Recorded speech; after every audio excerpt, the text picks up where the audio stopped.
This is Rio of Madison Rising, and you're watching MaxSpeedTV.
We unload for the final time tonight at Homestead. The Rick Motop Cup Series for Extreme Motorsports and 99.com. The series and the season finale. Welcome everybody back to MaxSpeedTV. You guessed it. I am Joshua Medlock alongside tonight Chris Scala and Ryan Branchaw. Chris, we'll go ahead and start with you here real quick, but another round at Homestead. Man, we have seen some exciting racing these past 3 days, and I believe tonight is going to be no different. Your thoughts? Homestead's Homestead. It's a beautiful mile-and-a-half track that has produced some crazy racing with multiple degrees of banking from 18 all the way up to 20, depending on which groove you want to run. And it's the perfect spot for a finale like this. We've watched 3 already this week, and of course we, not disrespectfully saying this, but save the best for last tonight. The Cup Championship Got a great battle on our hands, and tonight we get to crown not only that, but the team champion. Oh, yes, for sure. Well, your thoughts, Ryan, here before we dive into it tonight. Well, we've seen great racing the last two nights, and especially the night I ran too.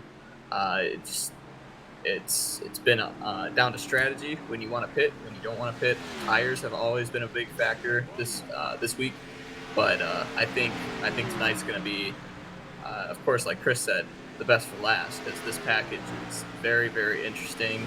With big spoilers, the low high downforce, low horsepower package. It'll make things interesting tonight for sure. Oh, yeah, definitely. We'll talk more about the package here after the national anthem, but let's go ahead and dive down into it here with the pre-race analytics, of course. We know what the pit road speed is here. It's been the same all week long, 50 miles per hour, pace speed the same, 65. It's that tire and fuel window that has been different these past three races. Tire window tonight are the tires. At about 10 to 20 laps, they're really going to come in, I would say, Chris, probably at about lap 7, 7-lap run or so. That's when they'll really start to come in, and then anywhere between 10 to 15 lap is your peak, and then after that, it's going to be a fall off. Your thoughts on that? Well, the tire strategy is what it could come down to. Tires are going to be your friends tonight. I'm actually going to surprise you with this one, Josh. I mean, by lap 2, you felt the difference in the tires. Basically, you get around this track and with so much corner and stuff like that, and the way these tires just are eaten. I mean, I remember the truck race Tuesday night. I mean, don't get me wrong, I was in a wreck early in the race and had some nose damage, but I was running laps, and the fastest of my laps were like low 33s. And by the end of the run, I'm up into 35s, like the high 35s. The tire fall off on this track's amazing, and don't be surprised to see cars tonight after a 5-lap run going in there and getting tires on there. Oh, well, it wouldn't shock me one bit if that happens. 144 laps here tonight, same as it was yesterday, 216 miles. That fuel, though, Chris and Ryan, at 42 to 50 laps on fuel, that's quite a good run on fuel. Could we see it come down to a fuel strategy and a tire strategy more toward the end of the race if we stay green? Ron? Obviously, it depends on the amount of cautions we have. I expect very close racing tonight with, of course, the package tonight. And closer racing means more opportunities to wreck and bring out a caution. So if there are multiple cautions at the end of the race, you might not have to worry about fuel as much as you will have to worry about tires. But if we get a long run, there will definitely be, I would say people will stretch the fuel as far as it can go. But it just depends on the runs. If it's short, then I would say we don't have to worry about fuel, but if they're longer runs, yeah, they're going to stretch it. Oh, yeah, for sure. Well, let's go ahead. I don't know, Chris, if you have the point standings up or not coming into tonight's finale. If you do, man, go ahead and get us, run down through the top 6 in the point standings.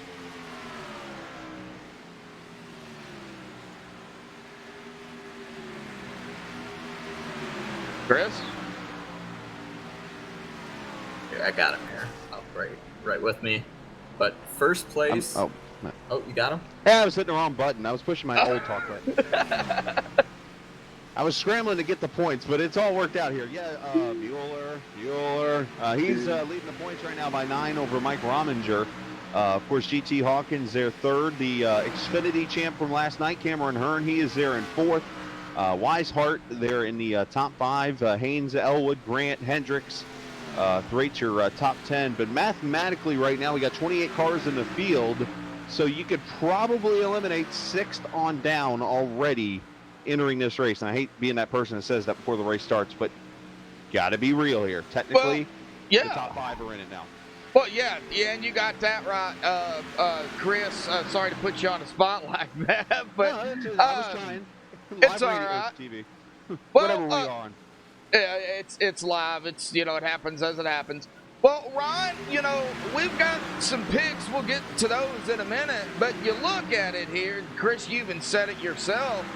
I mean, back probably 6th on bat, probably out of it. Yeah, and that's the unfortunate thing is, I mean, you got, Haynes sitting here 40 back, but you know what? These guys can go in here and play the spoiler. They got nothing to lose tonight. Somebody like Alan Elwood, he can go out and do what he did last night and just go win the race and not have to worry about the points tonight. But at the same time, those three guys, Haynes, Elwood, and Grant, they're 2 points apart. I mean, 6th and 8th, that's an ego thing there. I mean, I would feel better saying, yeah, I finished 6th this season and I finished 8th this season. Yeah, you got that right. Well, all righty, folks. Well, we're going to get more on the point standings. We'll talk about it, some stats and stuff here tonight. They're going to be coming down to qualifying here. Less than a minute to go, but we're going to step away here, play the national anthem. Don't go anywhere, because we will be right back.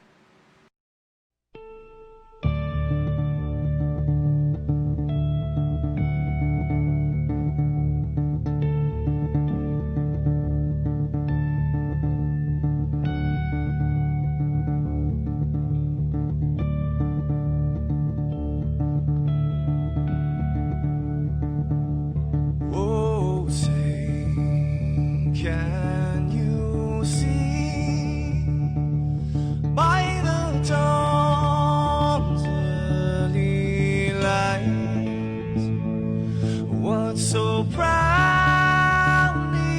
we hailed at the twilight's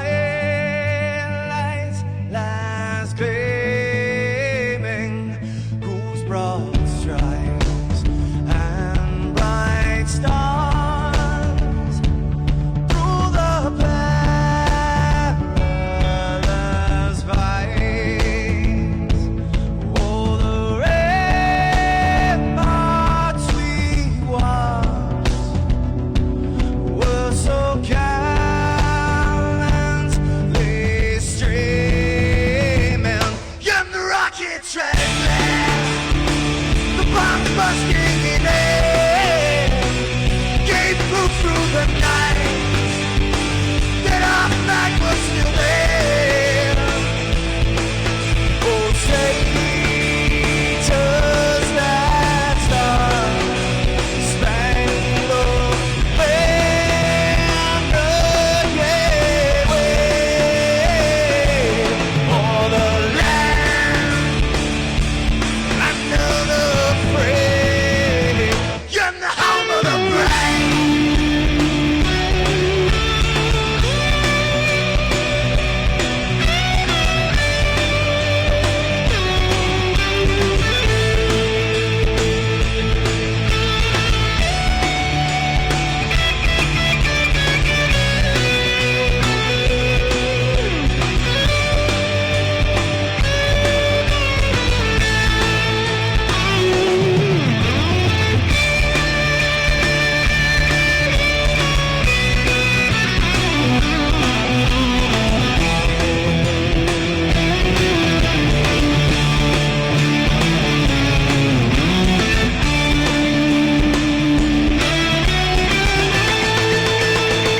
Because we are the brave. Yes, we are the brave. We'll fight you in the name of the brave. We are the US of A. For those unaware, that flag is still there. It's our future to save. This land of the brave, the US of A. Oh, traitors that star-spangled banner gave way for the land of the free, and the home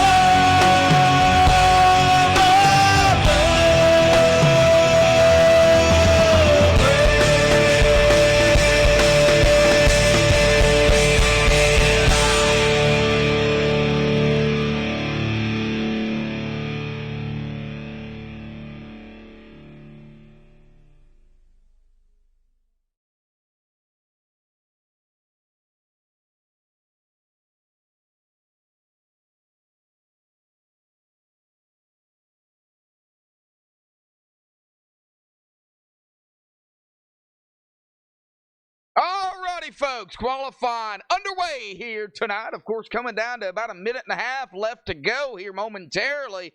And no surprise, Cameron Hearn right now up there in that top spot. But we've still got drivers out here turning in some laps. Jacob Bell, Gary May, and Richie Evans all out here turning the laps here for qualified here tonight. Tommy Haynes, it looks like, going to be putting in his second lap here momentarily. But let's get down here to the Cup Series team points here tonight for, I wouldn't say it's the final time because they will have to be tallied, but it's going to be the final time here at the beginning. And Ryan Branshaw has those Cup points. Ryan?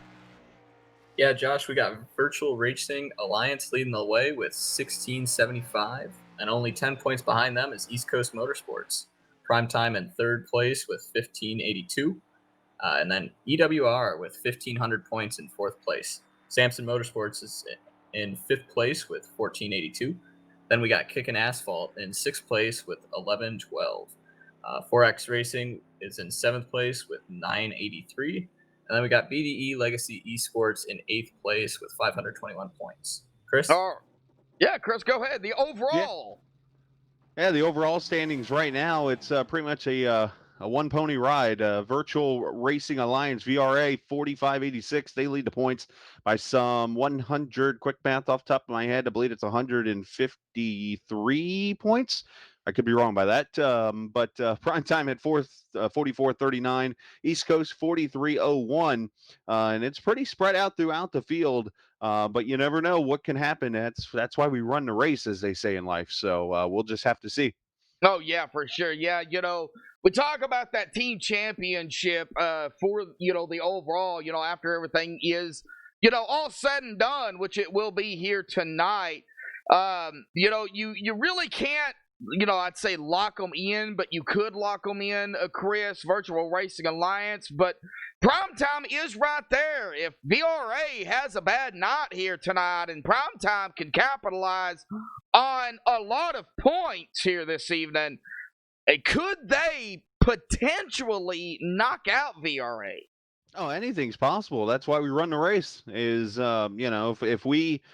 if we gave away awards for just how you looked the race before, then what's the point of racing? We're out here for a reason tonight. I mean, obviously VRA's been the best throughout the season, but now it's time to put the cherry on top of the whipped cream on top of the ice cream.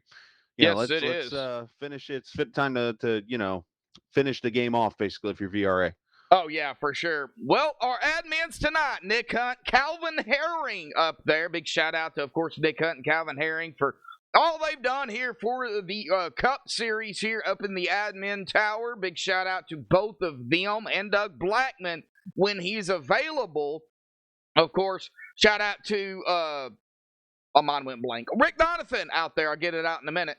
For all he does over here at Extreme Motorsports and 99.com, putting on a great league over here, Chris. You've been a part of it for a long time, so you know the amount of time these people spend, doing what they do to get things going. Shout out to Rick Motec and the team over there, Frank Rico, for coming on board this season again, sponsoring the Cup Series. I don't know who's going to be next season. I have not been told, but I have a feeling. So big shout out to all of them out there. Big shout out to all the help that I've had this season. Gary Wells, Chris Scala, Ryan Branshaw, Logan Keiss. Oh, man, I could keep going. There's a bunch of them. If I forget your name, I'm sorry. But thank you all for helping. And, man, this race tonight is going to end it for a couple of weeks. But Chris and Ryan, they still have 144 laps here tonight. And I don't think the war is over. Oh, no, absolutely. You still got, you mentioned 144 laps. It's a little less than 250 miles, a little over about 225 in that range. Again, just doing math off the top of my head. But basically tonight, you got still 29 drivers in this race that are trying to win. Yes, you have drivers, the 5 that are going for the championship, but you can leave tonight and have the momentum going into next season. You look at Ron Schutte in the ARCA race. You look at um, uh, Ramler in the truck race. You look at Elwood last night. As a matter of fact, look at Elwood tonight, all of a sudden, on the pole for Yep. this race. So you're looking at this as being momentum going into the next season, which I assume Daytona is going to be the first race of the season. So uh, you want to be able to walk away on that good note, not walk away knowing you got a torn up truck. Like, for instance, it's taken me a couple days knowing that I've walked away with an 18th place finish in a truck race on Tuesday to be like, all right, I'm good now. Where it's kind of, I got to sit here and know that I finished 18th in my last race until we get to the first race next season. Oh man, yeah, momentum's going to be huge, and these are a long few weeks. When I first joined the league, it felt like ages. I was excited. I was ready to get going. I bet I can say the same about all these drivers here. Um, but yeah, your momentum carrying into Daytona, that's how you start off your new season. You start off the new season on a high note. From that momentum you build tonight, uh, you're set for the rest of the season, pretty much. It's still a big race, even though it may be the end. It's still going to have implications into next season. Oh, yeah, definitely, for sure. Well, let's talk about some trends here. Thank Gary Wells for these trends here. For tonight, Homestead has been the season finale each of the last 3 seasons here. Let's see here. We average about 2 cautions for 9 laps. We average about 6 leaders and 9 lead changes at Homestead. The average starting position for our last 3 winners has been 10th. Only one of the last 3 winners here have led the most laps and won the race. David Weishart, season 9, led 90 of 149 laps. There's also been no green-white checkers in the last 3 races here. Last season came down to fuel mileage. Tommy Haynes almost won the race, but Garrett Grant went on to win the race because Tommy ran out of fuel. Could we see a fuel? I mean, I was just talking about that earlier. Chris? I'm sitting there laughing, and we'll get to it in a second, but I'm laughing at some of those stats. Those are awesome stats. It could come down to fuel. Any race could come down to fuel. But I will say this right now. It's going to be monkey see, monkey do on the track tonight. As soon as you see one of the leaders pit, you better be on pit road pretty quickly because, I mean, you are easily going to be 2 to 3 seconds faster with 4 new balonies on the car. Oh, okay. Ryan, your thoughts? Yeah, I totally agree with that because you think you saw the tire difference in the truck race. You saw the tire difference in the Xfinity race. It was even more pronounced yesterday. And if you're stuck, if you're hung out to dry like that, you better get on a pit road as soon as you can. You're going to lose time if you don't. So whoever jumps onto pit road first in a reasonable window, they're going to have control over the strategy this race. All right, well, I got a bonus trend here. Multiple lines of racing here tonight. As many as 3. So, yes, 3 wide? Possibility here. I imagine we'll see that later on here, that 3 wide action. We could even possibly see 4 wide. We're going to see 3 wide. We could see 4 wide. Don't be surprised you see 5 wide. Oh. Yeah, I expect it to be something like a plate track and the other series. This package, once again, it's completely different than anything we have in any of the other series. It's probably going to be like a plate race. And I came in here, clicked on most exciting when you sort those what you watch in the iRacing. And I jumped right to a 3 wide battle in practice. So I will guarantee you 3 wide, 4 wide, maybe even 5 wide. Oh, okay. Well, yeah, I mean, it could happen. Well, going to be a little longer meeting here this evening. So, I mean, really, what's your take on the track?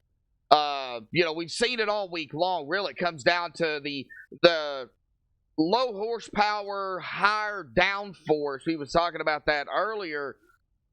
So these cars are a lot different than, of course, the Xfinity Truck and ARCA series, Chris and Ryan. Ryan races, so you would know. What does that really? I mean, what does that intend to be here? Oh, it's supposed to tighten everything up here. We were seeing once the tires started to burn off, you saw single file. But I think the draft is going to be huge here tonight. Down the straights, if you can get a nice run down the straightaways, and you might have a chance to the corner. And if you have help from behind, you might have a chance to the corner, just like a plate track. It's completely different than anything we've ever seen this week, and Homestead is completely different than any other half mile we've ran this year. Usually they're the cookie cutter D-shaped ovals. This, if you looked at it from the top without knowing anything about NASCAR, you might think it's the same as Martinsville, other than the blue walls. It's the same shape as Bake Clip, a lot bigger though, but it's its own animal. There's nothing like this on the circuit. No, I agree 100%. I mean, it's the track is its own entity. I mean, obviously, this thing has had three different configurations in the little. Just doing the math real quickly here. A little over 20 years, 25 years, as a matter of fact. This track was built. I mean, we're coming up actually, ironically, on the 28-year anniversary of Hurricane Andrew, which was 28 years ago. This coming Monday, the 24th of August, and this was built on an old mill site that was leveled by Hurricane Andrew. And it was originally a D-shaped, or not D-shaped, but a rectangle like Indianapolis. It was a small Indy. Then they made it a flat mile and a half track, just a flat oval. And then all of a sudden they just decided to raise up the bankings. And that's what we have now with this Homestead Miami Speedway. But the track itself is awesome to race. I haven't had the best luck here. But I mean, just being able to save your tire, because you're in corners more than you are in straightaway here. Yeah. And if you're able to apex the corner, save that right front, because that's going to be your best friend tonight, and get off that corner and carry the momentum, then you're going to have a good shot to run up towards the front and compete in this race. All right. Well, before we get to our pole setter here tonight, Alan Elwood, I want to go over the banking here at Homestead. 18 to 20 degree progressive, and the banking on the straights, the front and back, 3 degrees. So you got banking everywhere. And not to mention the backstretch is actually elevated a little bit higher than the front straightaway. So when you go into 1 and 2, you're actually kind of climbing up a hill as you're in the corner, but then going down the back straightaway. If in case you didn't know, it's really hard to tell, but it is a fact about that track. But it makes for the multi-groove racing that you get here. All righty. Well, we're going to go ahead and interview our pole sitter here tonight, Alan Elwood, and I'm going to turn it over to Chris Scala. Chris, there you go. All right, Alan Elwood, Chris Scala in the MaxSpeedTV booth. You got a copy, buddy? Gotcha, Chris. Well, you got the win last night in the Xfinity race. Congrats on that. Hope I'm the last one to that's been saying it, and I'm sorry that I am. But congrats on that win. How do you back it up tonight and go get that 5 car in the victory lane this evening? I think it's actually going to come down to tire management again tonight. With these cars and how quick they are, being not necessarily like the quickest you can be right out of the gate, and kind of managing your times is going to be pretty crucial. Otherwise, you might get yourself in trouble if we do have a long run, and Homestead does tend to have long runs. So I think, besides that, track position, obviously, trying to stay up front as best you can, being that top 5 toward the end of the race is going to be crucial. 75% fuel in these cars. How do you take care of that right front? Because that obviously it's going to make the car even tighter than it is with 100% fuel, and you want to save that right front, and how important that can be. Yeah, you just got to back up your corners a little bit more. Don't drive it so deep into the corner. This track, it's kind of all about preferences of where you want to enter the corner. There's not necessarily a set line around Homestead, so just backing up the corner a little bit, not using the wheel as much to get the car to rotate. Kind of use your pedals to your advantage. I think will help a lot. Well, you put up a pretty good lap here this evening, 31-2. Now, unfortunately, you're not going to be, looks like because of only a 29-car field, eligible to get this championship drivers-wise. Does that take the pressure off you knowing that now? Yeah, I think so. Just going to go out and try to do our best, and ultimately the big goal of the season was to get the team title, and we're in pretty good shape on that. So at the end of the night, we still got something to celebrate, and hopefully we'll get one of us in victory lane to add even more celebration. Well, Alan, we appreciate your time. Obviously, we wish you the best. Obviously, going for 2 wins in a row here from last night and tonight to finish off the season with a bang, and we wish you nothing but the best. Appreciate it, Chris. Absolutely. Alan Elwood there with us. Josh? Yep, good luck, Alan. Thanks, Josh. All right, Alan Elwood here. Well, Chris, Ryan, we got about a minute left. I think our interviews here are going to be done here tonight, but I think it's gonna be a good race here. Like you was talking about, 29 drivers here this evening, and that's still a pretty good sized field for Homestead. Yeah, that's quite the field. I think it's been about the average this week. That's a lot of cars. Could play into lap traffic if they get too spread out, and we have long runs. Lap traffic will play a factor for sure, and we have seen it play a factor, like last night, bringing out one of those cautions. And yeah, it's a large field. It's on the larger end, I would say, for this week, even though it's been about the same. But yeah, could be a big factor with lap traffic. I think it's going to be a fun race to be a part of. I mean, we've seen these kind of fields usually with leagues that you usually see the field shrink down. We haven't seen much of that this season. So, fun field, should be a fun race.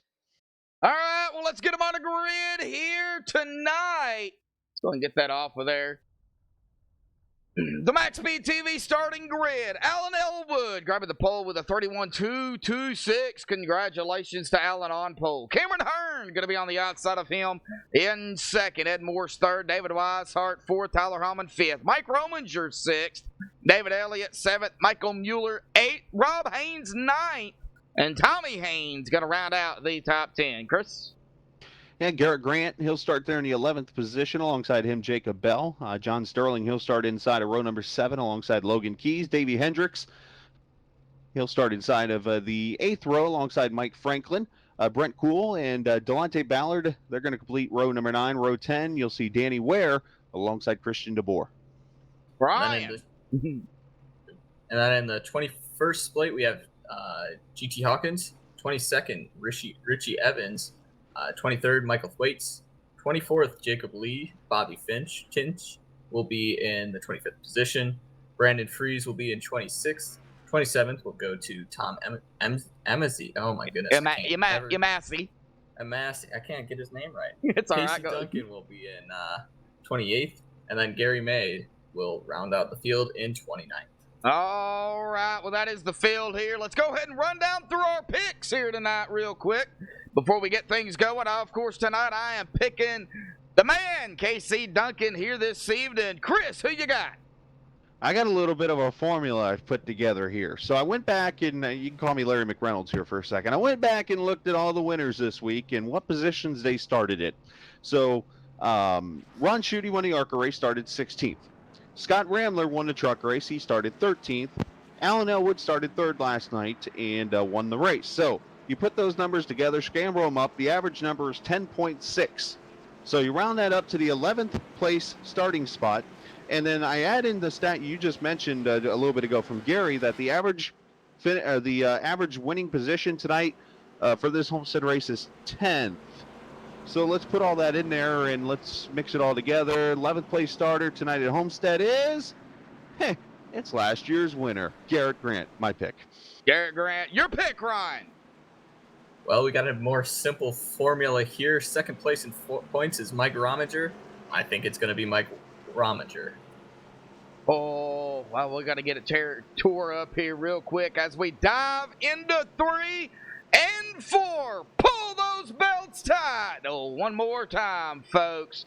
One last time here at Homestead. Pace car gonna dive off to the safety of pit road.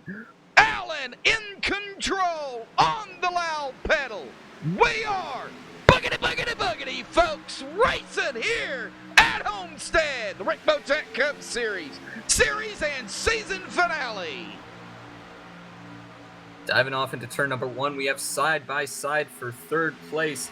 That looks like the 7 of Ed Morris Sr. and David Weishart here as they battle on the backstretch. That is Ed Morris, the son, actually. There we go. Yeah. I raced with Ed Sr., so. Yes. Had a little bit of, I was watching a 3 wide back there in the back already off the back straightaway. Why didn't you say something? I didn't want to be rude, but that 19 of Danny Ware definitely making some spots up already here. All right. Well, yeah, he is up a spot already. Man, this package, this is a package.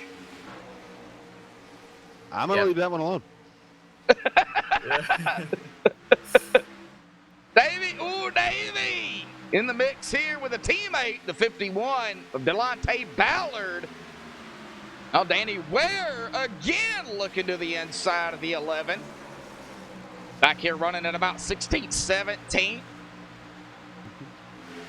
Yeah, the one thing I'm going to do tonight, guys, is I'm going to keep track of these lap times. Like right now, you saw the fastest laps, pretty much everybody on that last lap. And we just watch how close and how quick these tires will start falling off at this point in the run already. You'll probably see them start falling off a half-tenth as I see we got a battle for second up here.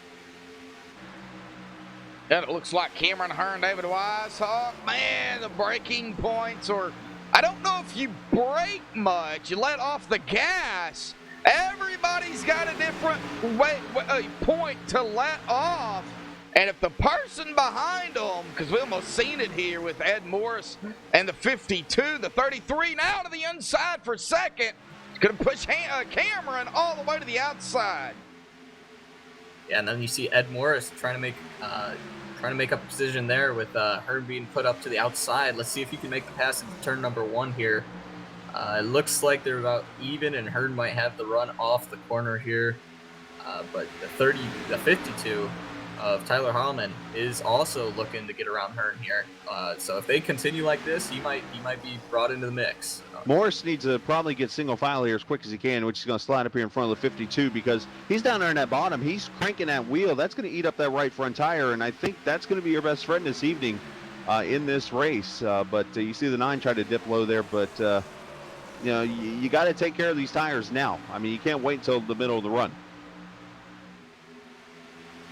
Yeah, that's for sure. You said 2 laps on these tires. That's all they had, and we're up to lap 6. Yeah, and they're already a half second off the pace. Fastest lap, last lap, 31.6. The fastest lap of the race, a 31.2. That's 5 laps, guys. Those my tires out the window. Well, they're still side by side here. I thought we were wrong about the whole pack racing thing, but I think they're starting to get a little bit more aggressive here.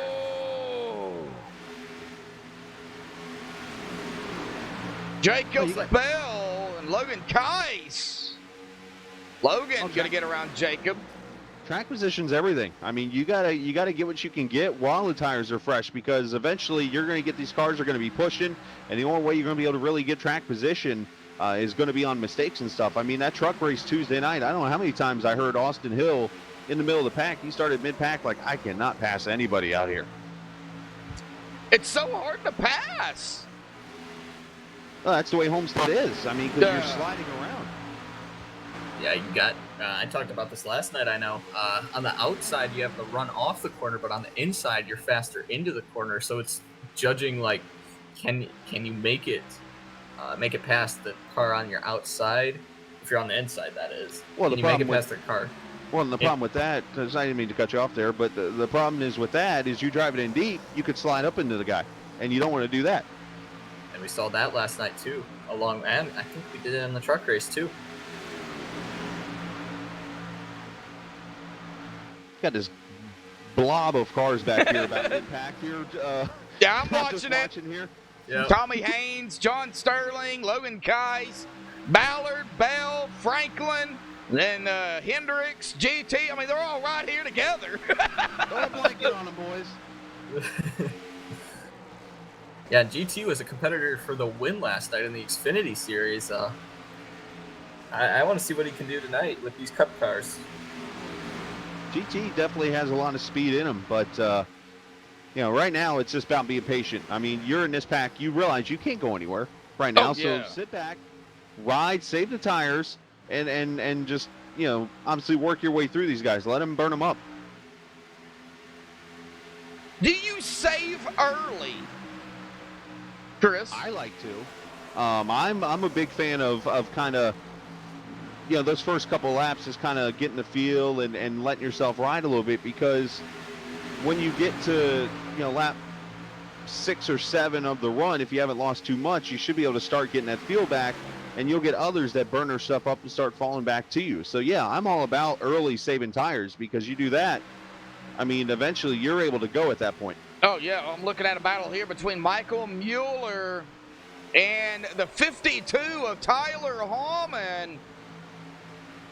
This is up here for 6th, and Michael made that pass cleanly. I don't think you're going to see that kind of pass happen at lap 130 tonight. No. That was one of those where the 52 Hallman there just kind of said, all right, you can have it for now. And then, I'll be back later. Yes. Got a long way to go still yet here tonight. Short time to get there. Yeah, in a short time, really, Chris? Just saying. You're throwing my memes out there, man. You're stealing them. That's all right. We have a good time. Go ahead, Ryan. Remind Ryan that that's a song. Oh, yeah, I've heard it. Okay, I want to make sure. Okay, yeah. Let's not get copyright stream, though. Yeah, no copyright. No copyright. I mean, I'm going to sing it, but, Josh? Yeah, no, we're not doing it.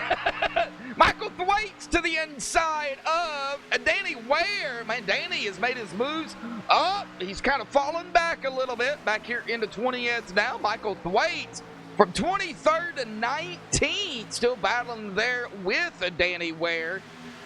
They're still anywhere between a 10th of a second side by side. I mean, they're still packed right here with Delonte, Bell, Hawkins, Logan, Sterling. I mean, they're still pretty much in a pack right here and side by side. Hey, Josh, I don't know if we're eligible to do this yet, being our age, and you got to be 35 or older to run for president, but we got a voter already out there in chat. Oh, Brad Slaughter, I see that. Well, thank you, Brad. Appreciate it, buddy. As we Go see ahead. Go ahead.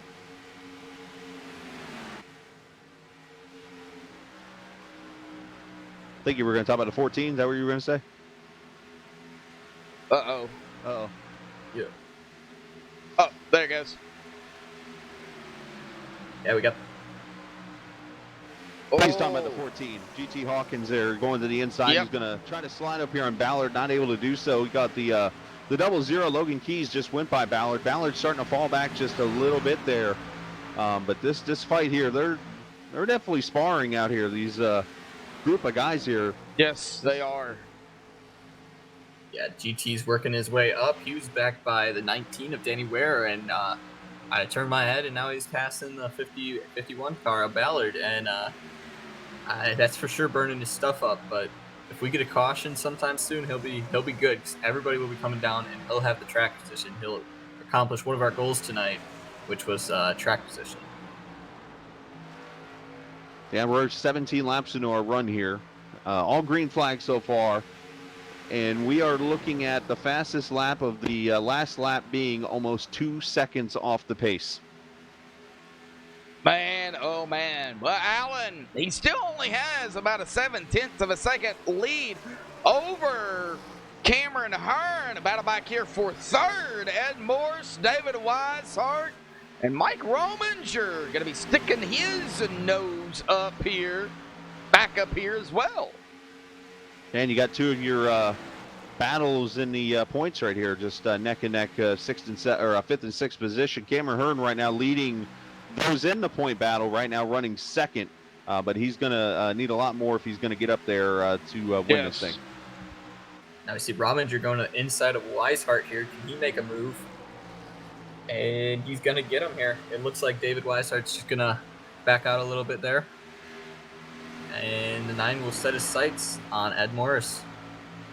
Okay, well, while they are racing it up here and getting a little bit spread out, not too much. They're still, racing here. I want to give a shout out to, of course, everybody out here that is, of course, throwing something out there for the late L. Bryce Whitson Jr., who passed away yesterday from a battle with leukemia. I'm not going to get crying here tonight, but I know Cameron Hearn is running something here as we take a look at his car real quick.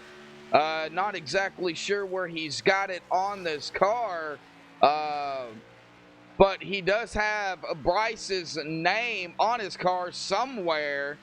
We've also got John Sterling. Of course, John has known him for a very long time, doing it for L. Bryce here tonight. Logan Keiss running something as well. He does got some company behind him, but he has thrown something out there for the Whitson family as well. And if I am forgetting anybody, I do apologize, but I do see one here, Josh, actually. Okay. If you go back to the 21, Jacob Lee's in the 28th spot right now. Jacob Lee. On the hood, I see something there. It's a really nice tribute there to Bryce. Okay, yep, Jacob Lee. He called me today, and I totally forgot. But yes, Jacob Lee also has something on his hood as well. So big shout out to everybody out there for.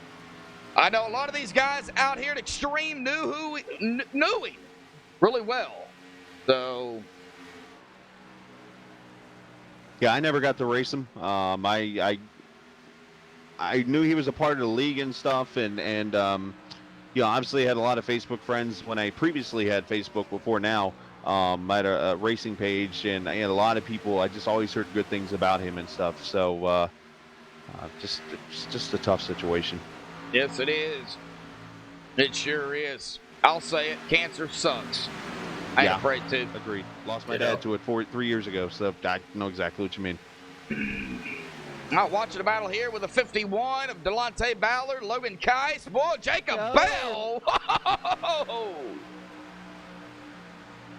He almost rung Keiss's bell. But look at the 00 of Logan. Boy, he is all over the back, or was all over the back of that 51. Oh, a blanket over these drivers. Thwaites, Franklin, Hendricks. And here comes Ware. Some great racing. That's why these guys are in the Cup Series. We've talked about it a little bit. Obviously I'm going to be the one of the admins for the Street Stock Series that kicks off here next season. And one of the things I preach to those guys who were trying to recruit, it's like, you could be these guys. And this is why we preach about the Cup drivers. They're here for a reason. Yeah, exactly. And look at the racing. And the only way to get up here in the Cup Series is by invite. Yeah, you get the bird from Harry Potter comes flying to your house with a letter. The owl. And Logan still in a bunch of traffic back here. The 12, the 77, the 82. Looks like Tommy Haynes going to do a battle here with a 52 of Tyler Hallman up here in for 8. Want to give some shout-outs real quickly, Josh, just looking at some of the comers and goers in the field here. GT Hawkins 21st to 12th in these first 25 laps in the race. Gary May, he's gone from 29th to 21st. Michael Thrait's 23rd to 16th. Big start for him, considering he's in that battle also in the top 10 in points. Delonte Ballard from 18th to 14th. Just some of the guys who started in the back and worked their way to the front. And definitely doing a good job so far. Yes, they are. Yeah, and it looks like GT's going to set his sights on Rob Haynes here. He is right on the back bumper and there he goes to the inside. He's not going to complete the pass here. Or maybe he'll slide up. There he goes. Good run onto the front straightaway. And, hey, that's the kind of driving that'll get you into the top 10. Oh, yeah, definitely. Yeah, I mean, they're all giving and taking right now. You got plenty of time in this race.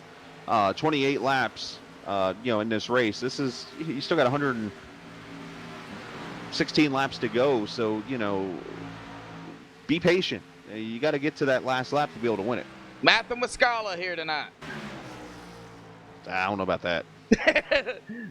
1 + 1's 11. So 1 + 1's 11. Michael Thwaites getting around the 00. Here comes the 11 of Davey Hendricks. Man, they're getting really, really tight back here. Oh, that 11. Oh, the 82 and the 11. Door to door. Oh, here's the 11. Oh, here we go. We're going around. Oh, good save. 4 wide dip down to 3. Oh, down to 3. No, back to 2. Oh, buddy. And we got early pit stops here. You heard Ryan mention 33 of Weishart's on pit road here early. Yep. Pit lap 30. He is, yes, down pit road. There might be a tire strategy here with this. Rick Donathan in team speak here. Oh, we got to behave now. Now, does everybody else follow here? Again, if you're up front, this is the monkey see, monkey do trick here. Look right here, 66 of, Tinch is towards the back, unfortunately, 29th pitting, and I don't see any of the leaders coming. So this might be something where, you got nothing to lose, so just get off strategy. Yeah, maybe like something that Rambler did on Tuesday. Yeah. I mean, it's something I did, in the early part when I took over the 11, for KC when he moved to the Cup Series. I did a lot of just different things because, I'm not in a points battle. So, if you do what the leader does or, what the faster cars do, you're going to finish behind the faster cars. All right, we'll just take a look here. Not really much going on right at the present time. Looks like Danny Ware. Oh my goodness. Look at David Weishart. Come back here. Flying. Weishart. Fresh tires. Man, that's a visual example of what. Oh, they split them 3 wide there. Hold your lane, boys. Good Lord, Weishart's flying. Yeah, and that's the example of fresh tires, how important it is here at Homestead. We were saying 5 laps in, they started to fall off. Well, this is fresh tires versus 32 laps in. Yeah. Absolutely there you insane. go, Josh. Oh, I thought it was going to be 3 for a second. No, not 3 wide, but it was pretty close. Yeah, leader speed last lap, 33.6. Weishart ran a 31.9 in traffic. To the inside of the 42. He's going to make that pass easy. Now, the 42 is David Elliott. Go ahead. To make this strategy work, Josh, what you have to do is obviously you don't want that little yellow hanky waving here between now and the pit stops. Oh, yeah, But definitely. What you want to do is have the leaders pit and then go a few laps, probably a good 5 to 10 laps, and then get it. Because at that point, you've stolen track position. Oh, yeah, definitely. You'll also get everybody coming down pit road at the same time. Well, you thought so, but nobody came with David. So he's on his own. True. Watching here with the 82 and the 11. It's Mike Franklin and Davey Hendricks. Back here at around the 18th, 17th, 18th spot, or side by side. They have been out here 35 grueling tire laps. Oh, that's not grueling. It's fun. This is what we love to do is this kind of racing. Now, we do wish that the cars would be a little freer, and that's nothing we can do in here. That's just part of the iRacing setup. I mean, if they were a little freer, that would really make this fun. But, Yep. We got a very snug setup. It is fixed setups all the way across the board from the ARCA to the Cup Series. Oh, they're leaning on each other back here. You mentioned the 82 of Franklin. 11 down there on his door. I don't know if that's kind of a smart move right now to be making. They can look at it again back here as the 19 goes around the 00. Yeah, they're, oh my Lord. Is this from earlier? Like a little bit of tension? Somebody want to let them know this is for 19th, not the lead? Fowler down pit road. DeBoer down pit road. Get back up here to the battle of 82 and the 11. Like another battle up ahead of them. Michael Thwaites, the 29 of Rob Haynes. So yeah, now we're getting the pit stops. As you Here mentioned. comes the double zero. Oh, he missed it. He has to come back out. Saved it. But Davey Hendricks making it down pit road. Boy, you got to be careful coming down pit road. Coming off that 20-degree banking, you got speed coming into pit road.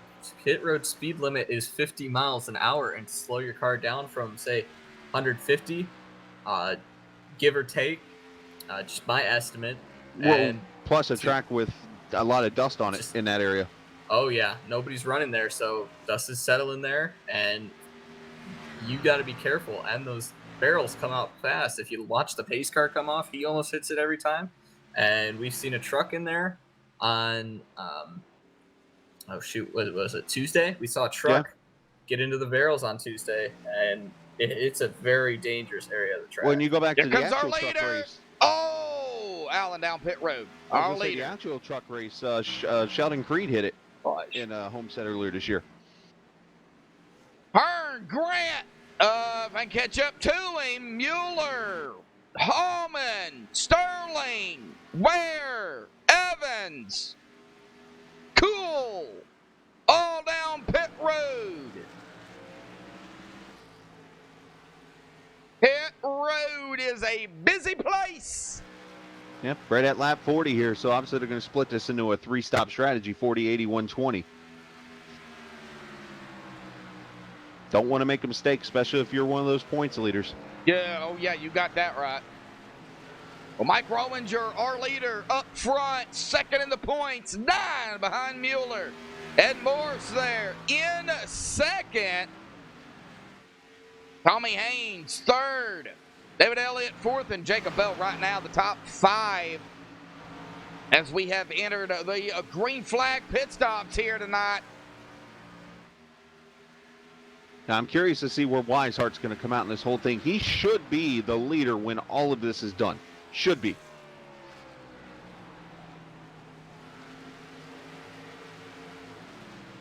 Well, David coming up on the 4 of Brett Cool. Brett is a lap down. He's made his pit stop. Way back here in 27th. Mike Rominger's still out there. All of the people around him have pitted. Yeah. Mm-hmm. The top 11, the top 11 haven't pitted yet. It's going to be interesting to see. Well, he was running up front with the leaders, and I just find it interesting that he didn't come in. Tom Massey into the wall. You got pushed up there, it looks like, or he just faster cars coming by around him and right up into the wall. Heavy damage to the 11, or the 05 in 11. Sorry, I looked at it. Yeah, that's going to play a factor here for sure. Of course, we've compared it to Daytona and Talladega. Even most of these mile and a half, it's going to play a factor. It played a factor last night with Austin Hill getting into one of those late race wrecks that didn't bring out a caution. He fell all the way back to he fell back. He fell way, way back. He was in contention for the win, and that pretty much took him out of it. So damage will play a factor tonight if you do get into the wall. See anybody else coming down? That's 51-27 come around. The number 9 of Rominger. They're going to get their lap back the old-fashioned way. Well, Mike has always been one of those guys. I was sitting there thinking about it just now. Some of the past races I've run with Mike, even in previous seasons, Mike he's always been that guy that will wait till like the last car to pit will be him. Because that's one strategy too you can do here is if you're the leaders here, you guys could steal track position by letting these leaders, they're burning their tires off right now. These new tires are losing laps too. So, it's going to come to the point where they're going to drag the cars that pitted back to pit road and steal the track position that way. I can see it. Oh, Jeff look at this Glockner. gag old cars back here on the front straightaway. Franklin's in here. Oh! I just looked up and they're like 4 wide. I'm like, whoa, kids. Yeah. Mike Freo, they're going to split it 3 wide as the 21 goes right in between the 82 and the 29. Oh, the 21, that's Jacob Lee. And notice that the 56 up ahead of him, DeBoer's got the old Jeff Gordon Jurassic Park looking car, and what I mean by that's the back end's missing. Hey, he's still out here racing. That's all that matters. Well, the mystery behind that is that car won the All-Star race in '97 with no rear end. Oh. So people are like, so if you notice now in NASCAR, you have to have a rear end on the car. Yep, freeze down pit road. And he had to back up a little bit. Oof, gonna cost him some. All right, Tommy Haynes, Rominger, they're down pit road. And we might see 3 wide, but back by Jacob Bell, Michael Thwaites. Oh, good Lord. They were looking like they were going to take it 3 wide there. I was surprised that Jacob Bell did not make it 3 wide. Well, Jacob Bell coming up on Thwaites now as we're looking at it, Ryan. Yeah, he looked like he wanted to try to make a hole or find a hole going into the corner, but he backed out of it. Now and these there goes guys, the 12. I was going to say, now these guys, they're going to be on a 2-stop strategy because these guys are coming in now 48, 49, going to 50. You're going to see them go to 100 and then go to the finish on 2 stops. So you got a 3-stop strategy and a 2-stop strategy shaping up right now if we stay green. Ed Morris, David Elliott, Thwaites, Franklin, May, all down pit road.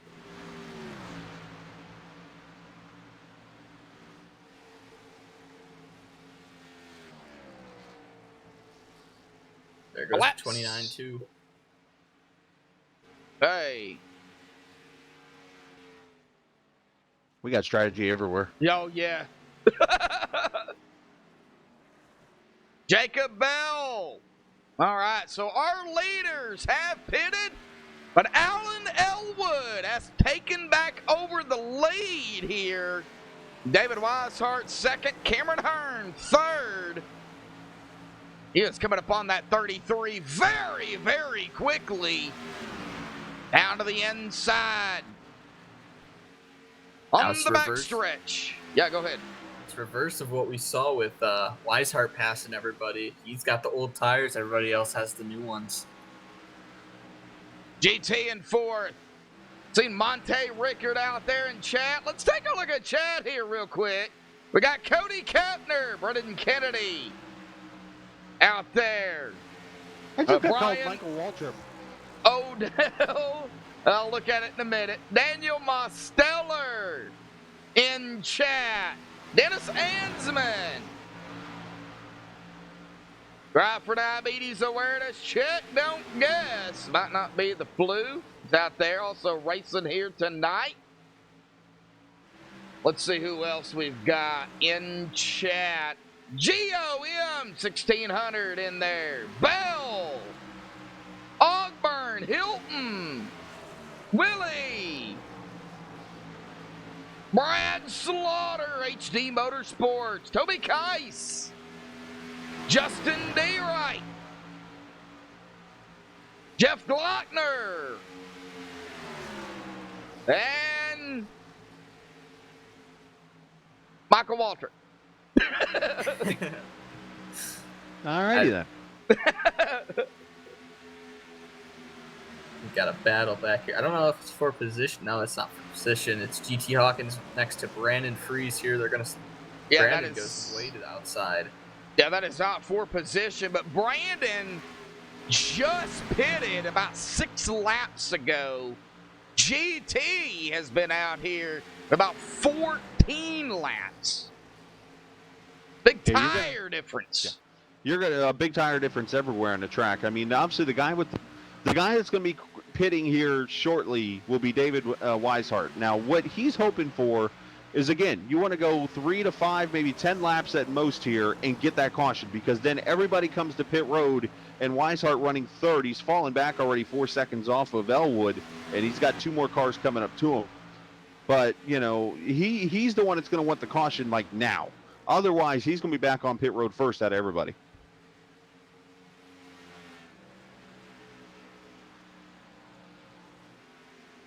But I don't see that happening anytime soon.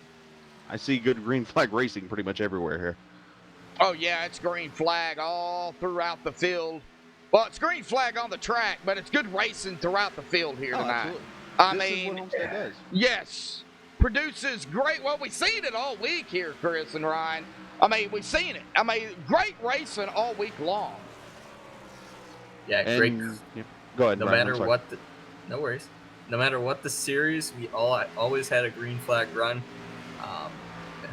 Great green flag run last night. We're having a great green flag run tonight.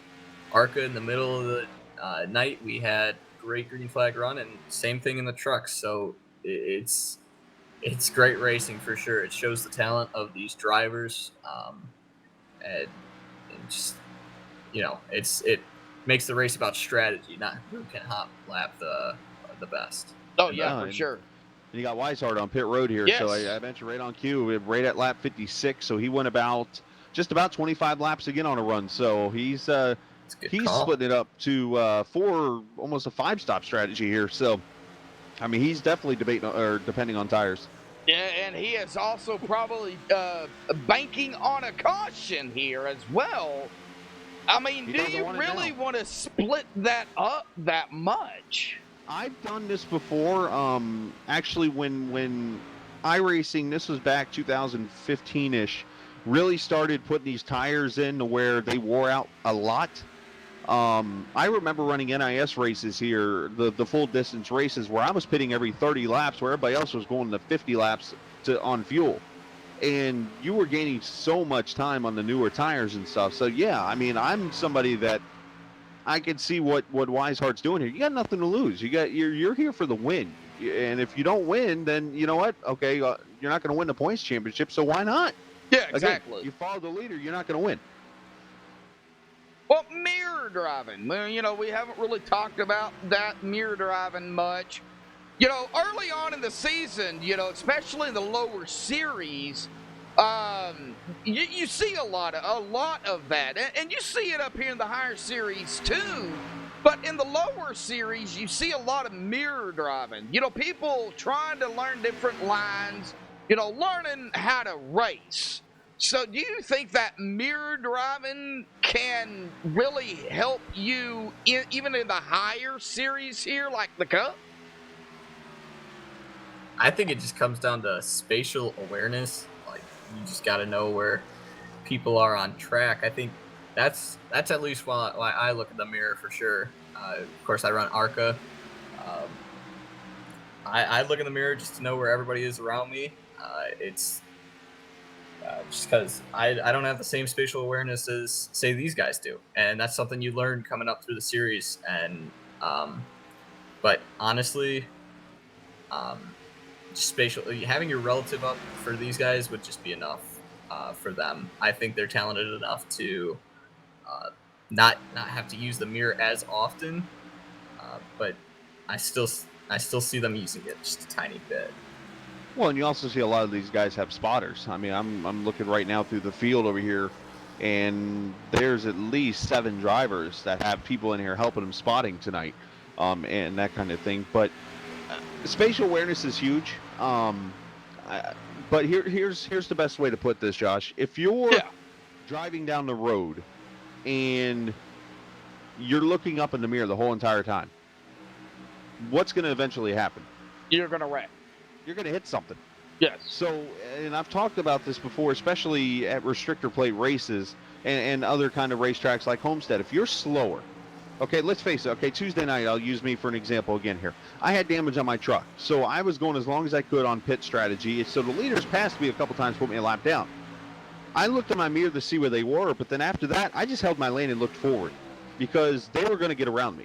If you're looking in your mirror, you're going to accidentally drive down into somebody and cause a wreck. You got a point. Yeah. I can see it. You got to look out the windshield. That's why we only see mirror driving predominantly at Daytona and Talladega, but the only time we see that is if you are P1 and everybody is single file behind you. That's the only time I would be just looking in my mirror, because you got to worry about your where you let off here. As your tires go, you're going to have different points where you let off, and if you can't see those out your windshield and you see it out your rear view mirror instead, you're going to overdrive the corner most likely and slow yourself down even more. But the other thing too, and for a personal job of mine, I deliver for FedEx. So the one thing they actually teach us to do as drivers is to aim high in steering. Now, what that doesn't mean you look at the top of your steering wheel. What that means is you want to be looking out ahead. Like when I'm driving behind a car right now, like, you know, I'm looking here at GT Hawkins and these guys here. Hawkins is up to 4th after starting 21st here. You know, you can easily look at the 24 car in front of him there because he's the next car you're trying to battle. But I'm also looking out, like right now you're going into turn 1 if you're him. I'm looking over off turn 2 also to see if they're wrecking or to see what's going on over there, to try to keep myself mentally aware of what could be happening in front of me. Like right now, I'm looking in turn 3 to see if anything's happened. And at the same time, know what's going on in front of you.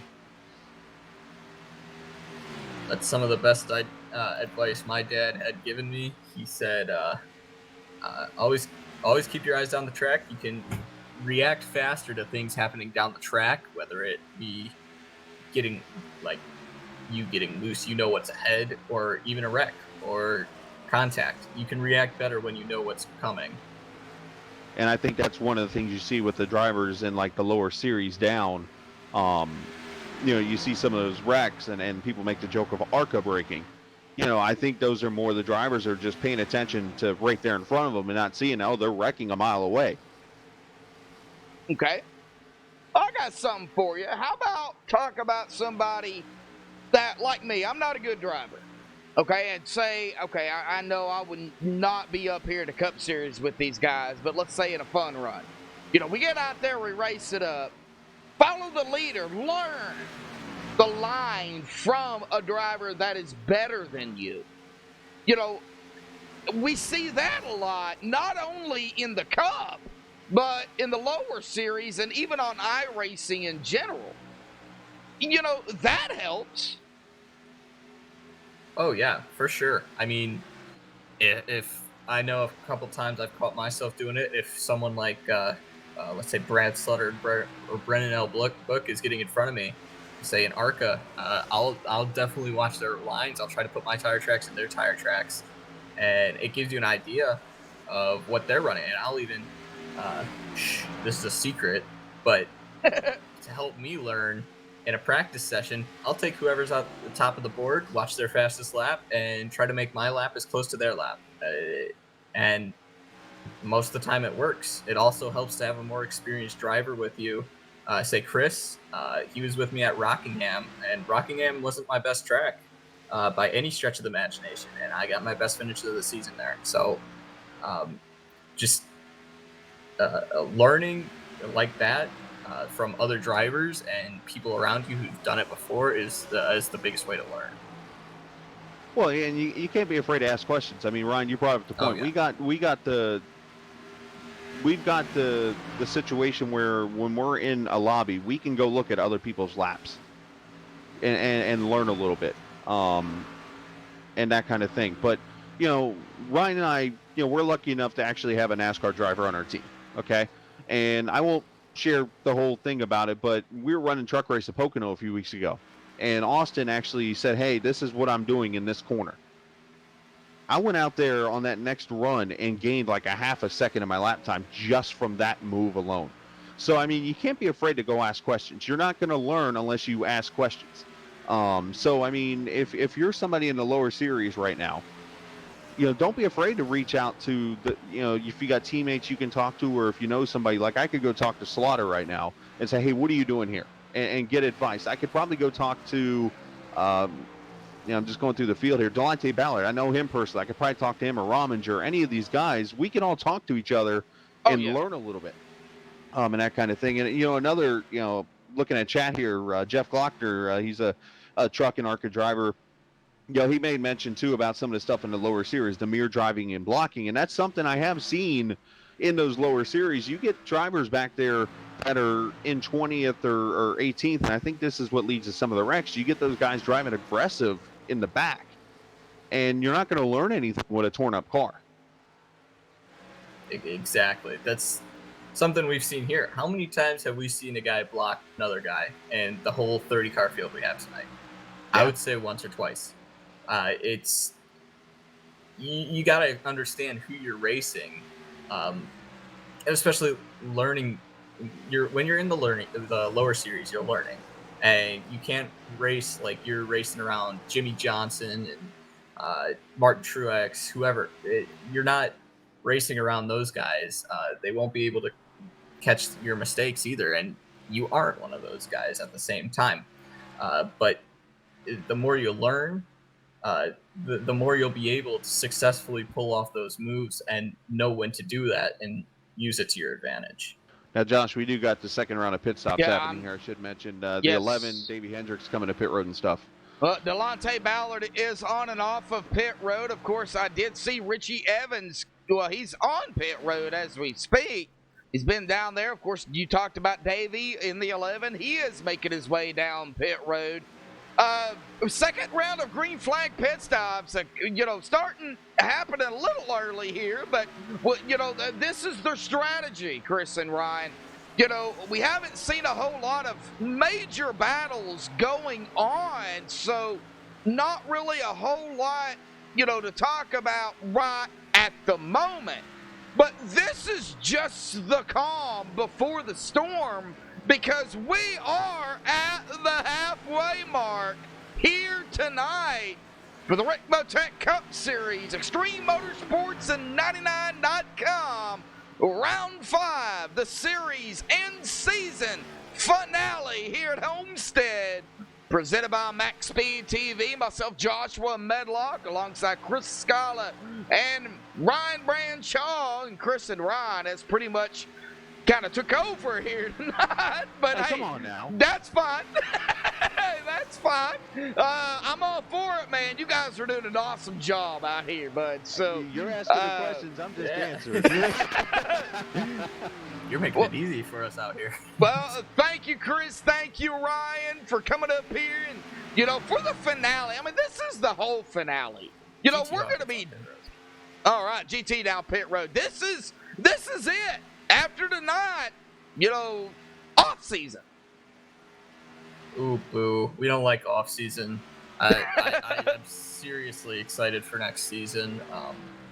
We're also on pit road. Sorry. No, he's off. Go ahead. Hey, tit for tat. But it's going to be a long 3 weeks, and we're going to miss doing this for sure. But I'm excited, man. I gained so much. Oh, the 4-car Lucy off turn 4. Four is really sideways. The 4. Brett Cool. Nice save by Brett. What do you say we get our first replay in tonight? Take a look at this save by Brett Cool in the number 4.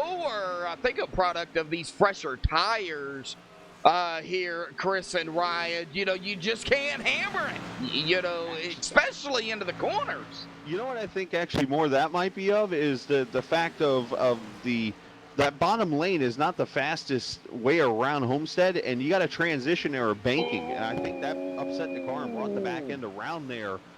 Because you look at it, it's almost on entry as he tries to bring it down into the corner there. Yep.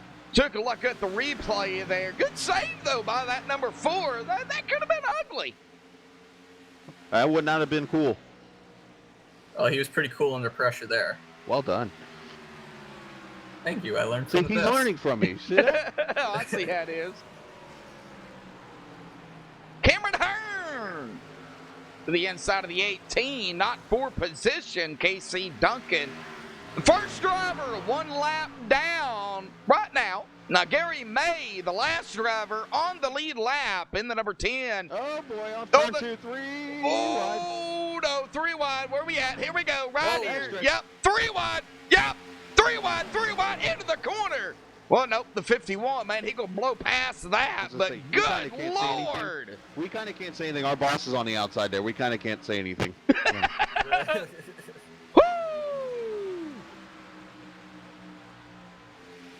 Alwood! Yes, I call him Alwood, sorry. Alan Elwood down pit road!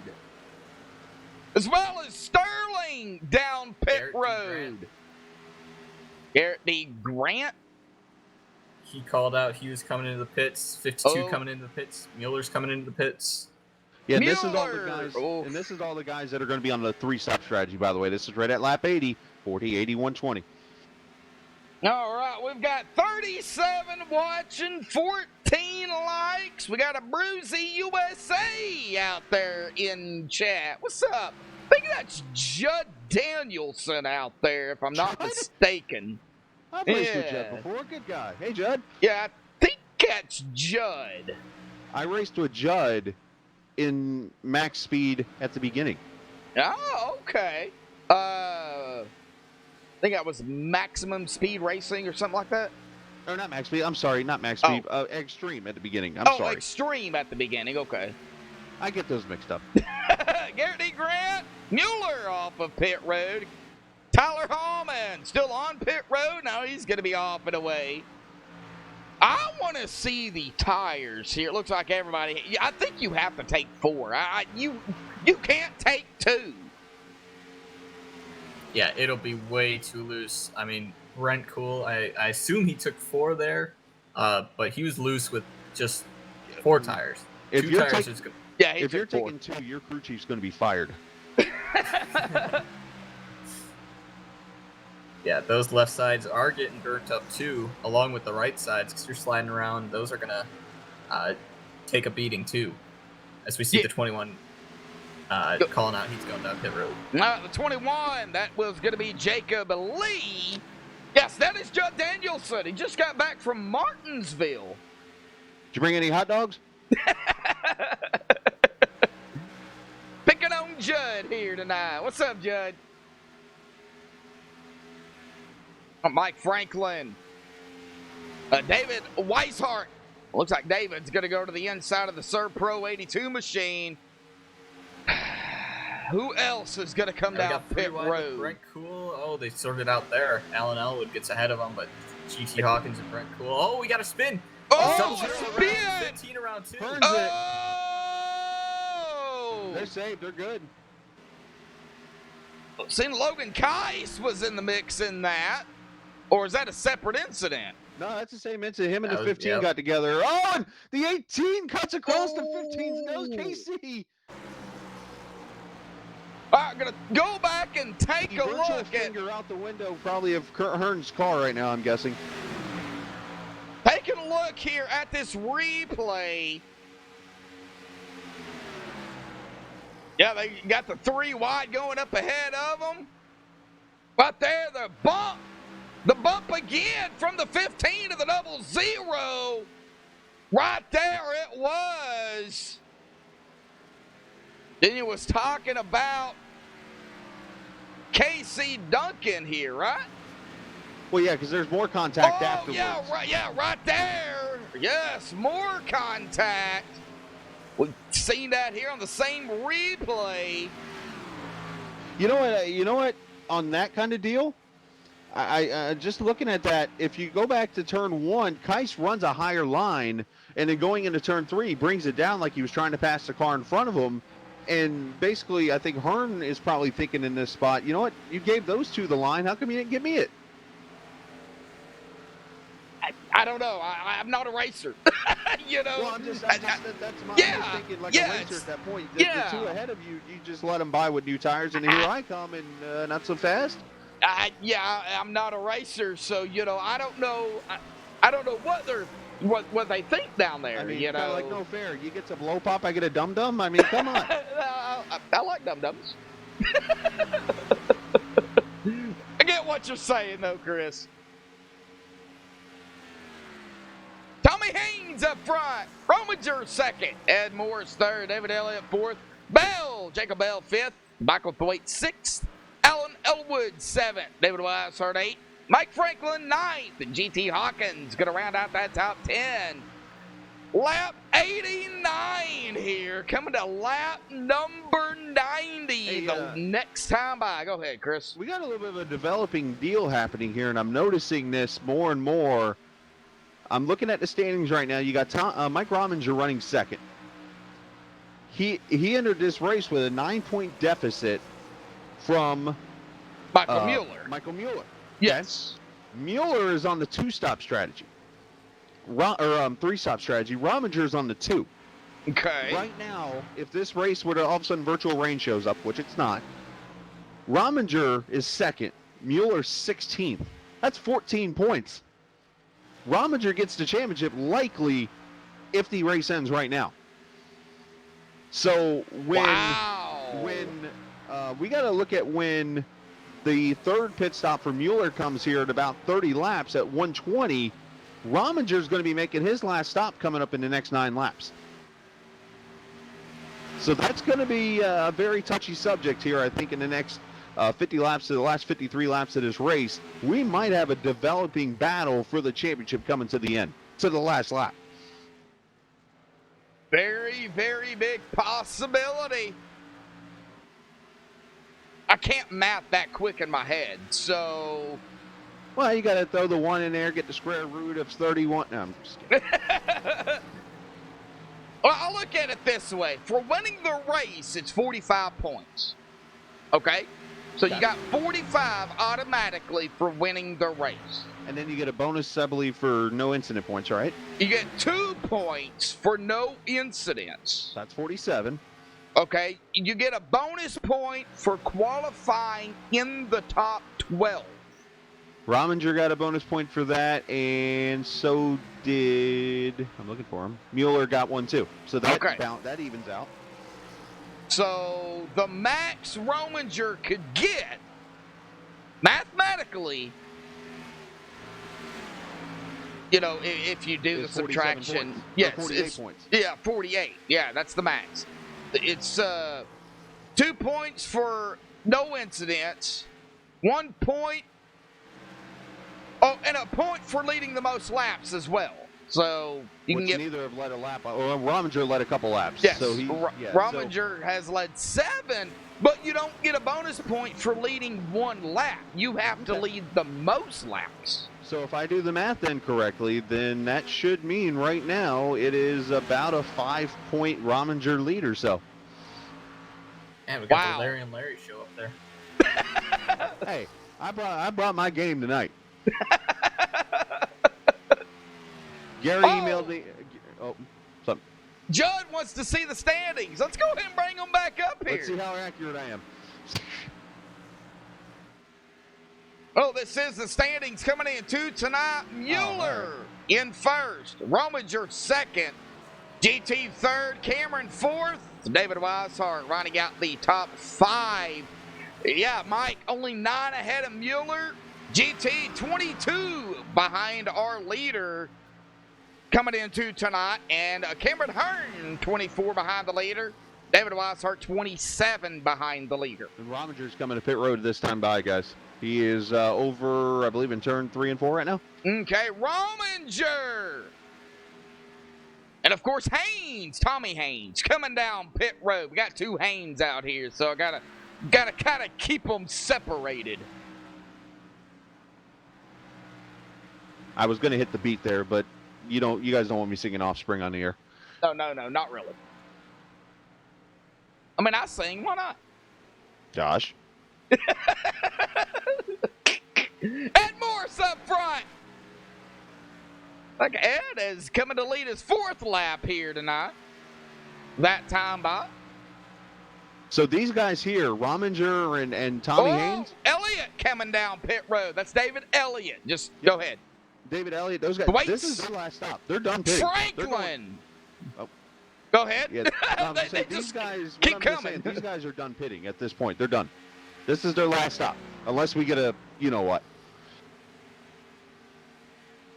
The hanky we don't want. Yeah. Ed Morris, our leader, coming down, giving the lead back up to Alwood.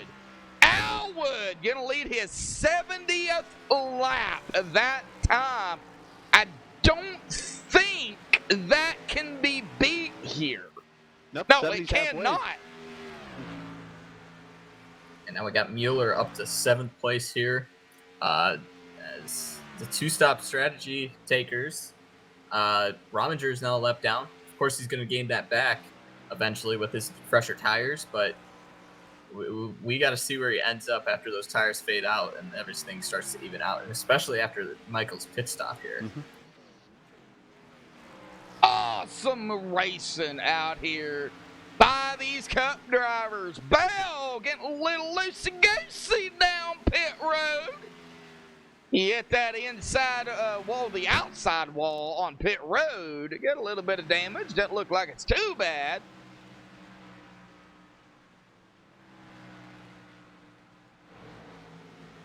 See the battle with GT, the 24 of Garrett D. Grant, the 42.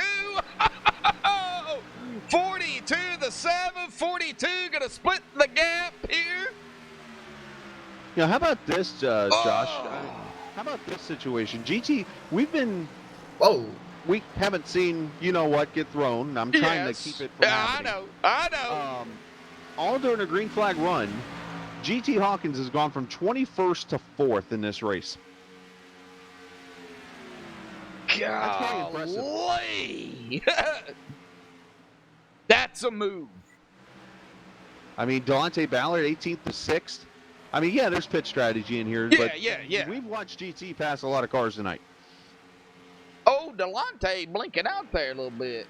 Oh, tinfoil, get it on. This just in, it's raining outside my house. Uh-oh. Milli Vanilli. Well, looks like Rob Haynes going to be off of pit road here. Let's take a look at who's not pitted this stint. It looks like the top 10, but of course everybody, they're on different strategies, so anywhere between 20 to 25 to 28 lap difference here for these top 10 drivers right now.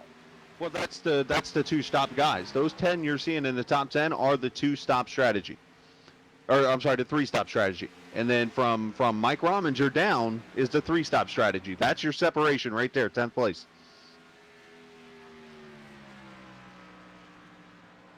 What do you do? Lap 103. 144. Your bed's made. You could pit right now and go to the distance, but you're kind of splitting it up now. I think you have to, whatever you're doing is what you're doing now.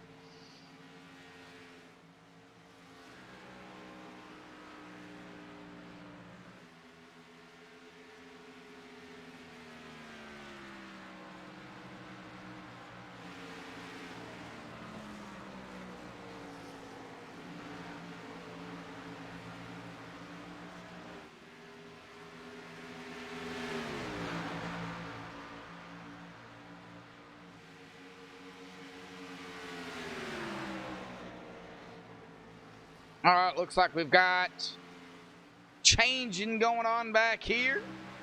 Tommy Haynes, Ed Morris, David Elliott getting back on the lead lap. Did something happen to Tommy Haynes, I wonder? Because remember in the pit stop, him and Rominger were nose. As a matter of fact, Tommy was in front of Mike, nose to tail. And Mike is 5 seconds ahead now.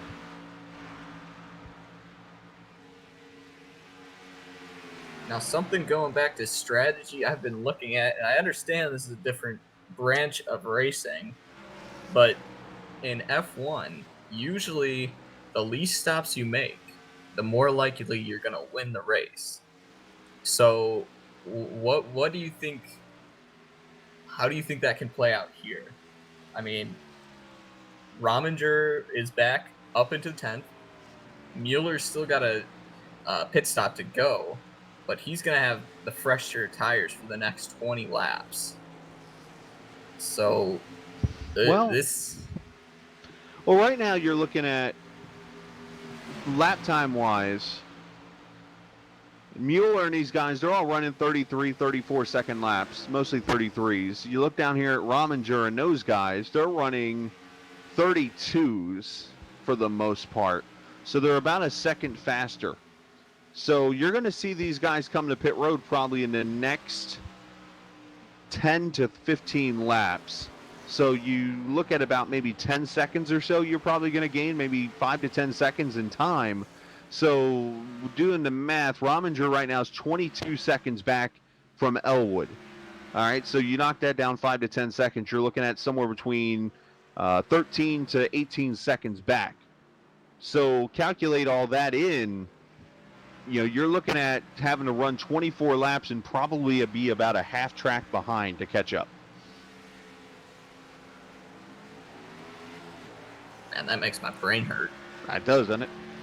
I mean, I'm just doing, and the only way I'm coming up with that, don't get me wrong, I could be way off on this, but I'm just picturing how long it takes on pit road, how far back you are at that moment and that kind of thing to make all that work. How long does it take on pit road? Well, let's get some stats here, and this is just a rough guesstimate here, so don't get me wrong. You got to come down pit road, in your stall, and off. So the total lane, and this includes the pit stop, is anywhere between 40, about 40 seconds, anywhere between 38 to 40 seconds total. Now, the one thing it probably doesn't add in there is the access lane. So you got to probably add about, you got to run that access lane pretty slow to get back to the back straightaway. So you got to add probably a good 5 seconds to that time. So look at it like that. So if you're 13 seconds back, and then, okay, the leader pits now 40, come off that, you're 25 to 27 seconds back now. It's about a whole lap. Tyler Hallman down pit road. I did see Delonte also come down pit road. He is off and away. Looks like Davey Hendricks coming down pit road. Allen down pit road. Gonna give the lead up to Hearn. Now, this is actually probably the best battle against the two-stop strategy you can do. They're pitting actually about 10 laps early. So now that's going to give them more laps on the newer tires to try to go catch the guys on the two-stop strategy. All right, so we got Hearn up front. Now Mueller in second, Rominger in third. And we talked about Mueller and Rominger here. And it seems like we've been talking about them for quite some time. Mueller is now coming down pit road, so Mike Rominger is going to overtake that spot, that second spot here. And Mueller is going to have at about a 16, 17 lap difference between him and Mueller. Yeah, and then now, well, you don't want to make a mistake on pit road to start with here. Mueller looks like it's clean entry, so he's going to get tires and fuel, 4 and fuel. And we're going to have to watch for where Rominger is on the track. Got to take 4. That's what he's doing. Mike Rominger coming out of turn number 4 onto the front stretch. Okay, so he just took the position away, is basically what that just happened there. So he's now up to second. And still on pit road. And Rominger's on the back straightaway now. Mueller is on pit road, about 40-something seconds. That is not good. What happened? Oh, no! Speeding on pit road? Wow. Oh, that could have just hurt the 27. He's still, yeah. He's Rominger's going to off. lap him here. Oh, my gosh. Mike Rominger. Well, Mueller's already a lap down. Well, to Cameron Hearn, because Hearn hasn't pitted yet. But what I'm saying is Rominger just Hearn's put. on pit road.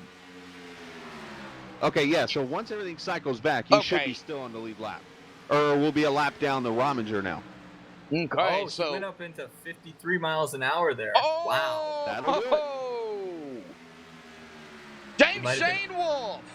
Mueller, too fast entry. Ryan, yeah, you guessed it. Yep. You probably went back and looked at it, but James out in chat did clarify that. So, yes. Ouch! If I'm Rominger's owner, I am like, dude, relax where you're at, because the next person who can catch him in points is GT Hawkins, and that's 14 points basically back. So if you're Rominger, this is yours now. Don't screw it up.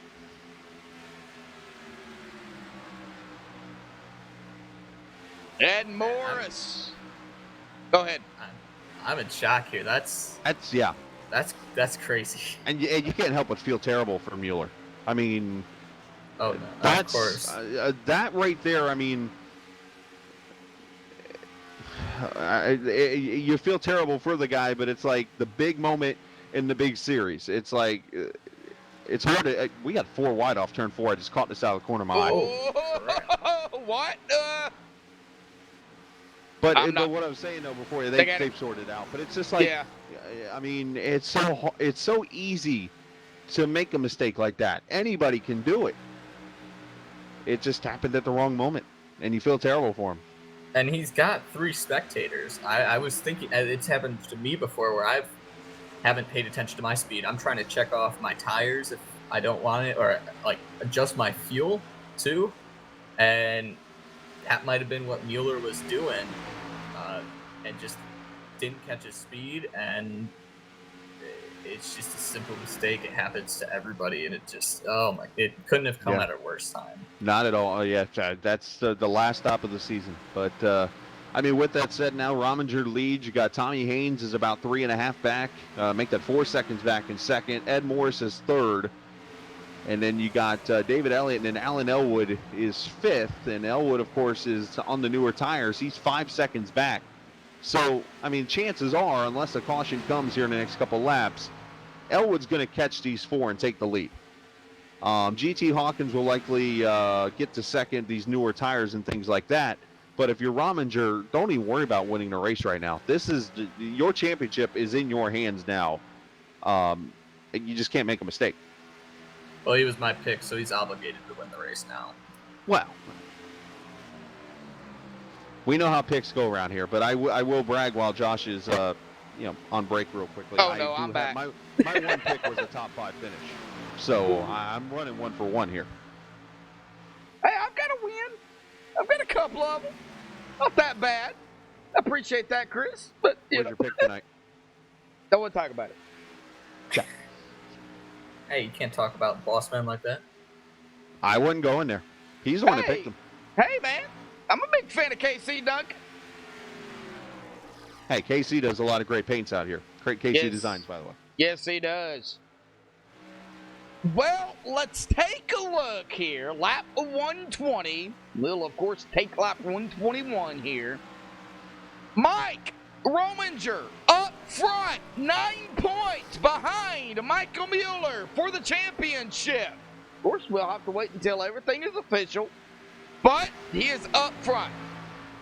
Alan Elwood in second, Ed Moore's third, Tommy Haynes fourth, David Elliott rounding out that top 5. Chris. Yeah, GT Hawkins running in the 6th position. You got Garrett Grant running 7th, Cameron Hearn 8th, Jacob Bell 9th, and David Weishart there in the 10th position. Now, I should mention real quickly before we go to 11th, Elwood is going to catch Rominger here in the next probably lap or 2. All right, go to 11th here real quick. Ryan, you got that?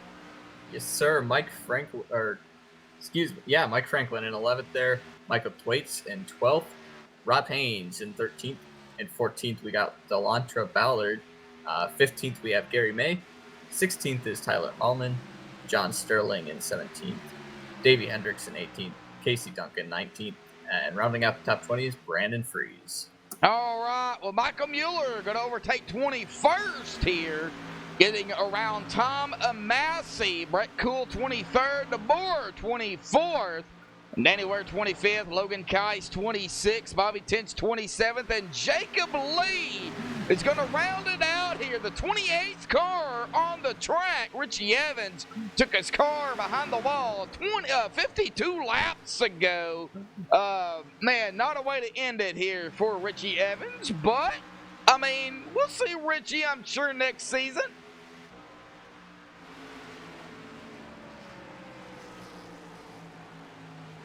As we come, Allen, of course, gonna now be our leader. 83 laps led here tonight. Constant is out. GT Hawkins, this changes everything. 15 and the 00 get into it again. I seen the 14 of GT go around, so hang on a minute. Going back 30 seconds here. We've got the 15 and the 14. 15 going to get around the 14 here. We got a 3-car stack up, and oh, right there it was. All right, yep, contact between the 15 and the 0 and the 00. Excuse me. The 00 goes right back up, tries to save it right in front of the 14 of GT Hawkins. Contact is made. We will, of course, wait for the official word from the admins, but everybody coming down pit road, we're going to step away, play some commercial breaks. Don't go anywhere. We're going to be right back. 19 to go here tonight.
Alrighty, folks, back live here on MaxSpeedTV, and Well, this caution definitely changed things. Of course, taking a look at it here, a lap 122 at fault will be the 15. Contact with a 00. 15 going to receive that EOL here. Gets into the rear of that 00 here tonight. And with 17 to go, 16 next time by, I don't really know what to expect. I mean, are we going to see more bumping and banging? Because we know that yellow flag, Chris, can breed that yellow flag. Oh, I don't think you're going to see anything different you see all the time. You're going to see people going for, the win of this race. You're going to see a strategy come into play here where Michael Mueller is going to take the wave around here, and he's going to get back on the lead lap. Now, Mueller's going to hope that these guys get the beating the tar out of each other. But if you're Mike Rominger, you just got to kind of play it safe here and just don't get involved in something. And the championship's yours right now. But what Rominger doesn't need is for Mueller to pit, or for Mueller to get this wave around, and then an immediate caution comes out, because then he gets the tires, and now he gets to try to work his way up through the field, and the more positions he gains, the closer he gets back to that championship. Oh, yeah, for sure. Ryan, real quick. Yeah, I honestly think that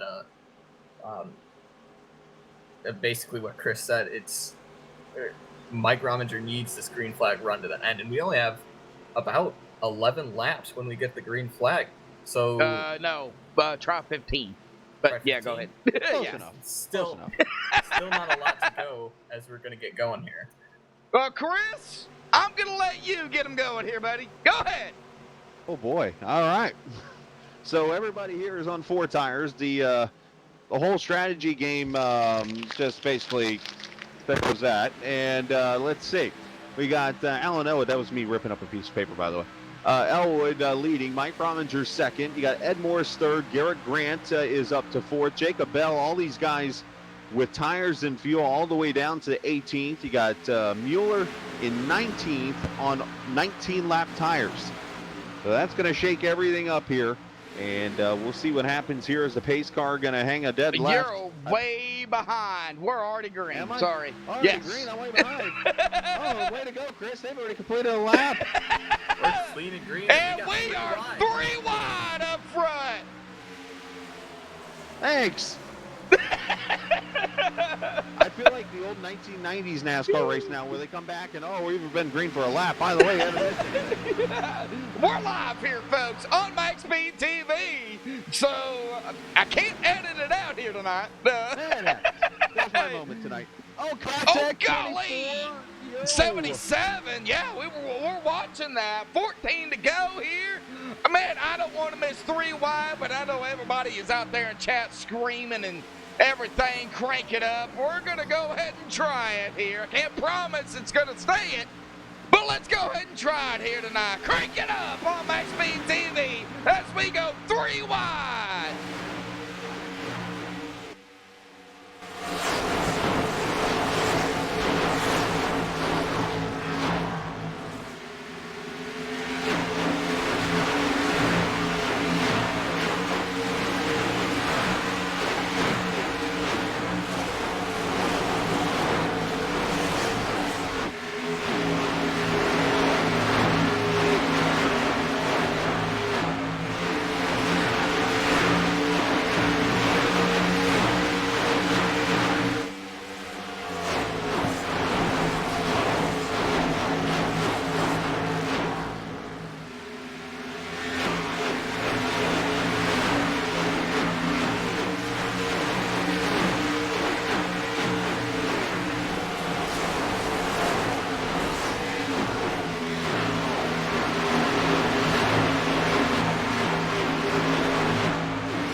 Howdy, folks. We're back live here on MaxSpeedTV. I wanted to do a little bit more laps on Crank It Up, but, you know, we're 9 to go here. 9 to go as an update, so 9 to go. Oh, man. Ryan and Chris going to come down to the wire here tonight. Good Lord. Yeah, not only for the win, but the championship. Oh, yeah. As we have Ed Morris and Alan Elwood and Garrett D. Grant all pulling away from the rest of the pack here. It's about a 3-car breakaway. Well, I'm Tommy, more impressed with Mike battling these cars. I mean, Tommy battled Mike there for about 3 or 4 laps. Mike let him go. Mike's not just kind of laying back and saying, all right, you guys can pass me. I've got this thing won. He's going for he wants to win this thing. He wants to make sure he has this championship. If I was him, I'd be doing the same thing. I would trust the drivers around me. Going back to what I said earlier, but I would trust these drivers around me to race me clean, and I want as many spots between me and Mueller as possible. Because keep in mind, coming into this, he was 9 points down, and you don't want to be in a spot where Mueller is just able to edge you out here, you know. And this fight out front here, last time by, Grant was faster by about a half a tenth. So, and you can see him starting to work his way in here towards Morris. Alan Elwood. Yeah, Morris, yep. Going to take 6 to go. Yeah, Ed Morris. Prime time, number 7. Garrett D. Grant, Northern Capital 24. Tommy Haynes in the, I can't tell what that is on Tommy. However, Mike Rominger in the Okuma, I believe that is, number 9. But I do want to go ahead and give a shout out to, again, those drivers running some memorial for the Whitson family of L. Bryce Whitson Jr., Logan Keiss, Jacob Lee. Looks like there was some more out there as well. John Sterling. And, of course, I know Cameron Hearn was also running something on his as well. I wanted to go ahead and give that out there. Second place, Josh. Yeah, sorry to interrupt you there. Yeah, Second go place ahead. battle. Yes. Here comes Grant inside of Morris. He's definitely showing a little bit of legs on this 24 car. 24, Garrett D. Grant to the inside of the 4. Or of the 7, sorry. I looked at 4 to go. Coming to 3 to go next time by. Remember that whole giving and taking earlier? Oh, it's gone. It's gone. You got to take it now. It's gone. Might even see a slide job here. Well, Alan Elwood, he's looking to sweep the weekend here, winning last night too, and he's loving what he sees behind him right now. Garrett Grant and Ed Morris. That's the best view. You know, you're leading and you're pulling away. All right, Garrett D. Grant going to overtake Ed Morris. Tommy Haynes, Mike Rominger, the top 5. That is 4th and 5th. Gary May, under fire from the 29 MaxSpeedTV machine of Rob Haynes to the inside. The 33 Northern Capital machine, David Weishart, right there behind that number 10. But we are at 2 to go. Next time by will be 1 to go out of turn number 4. This time by. We cross the stripe. We will be at 1 to go here tonight. Whatever happens now happens. It's over.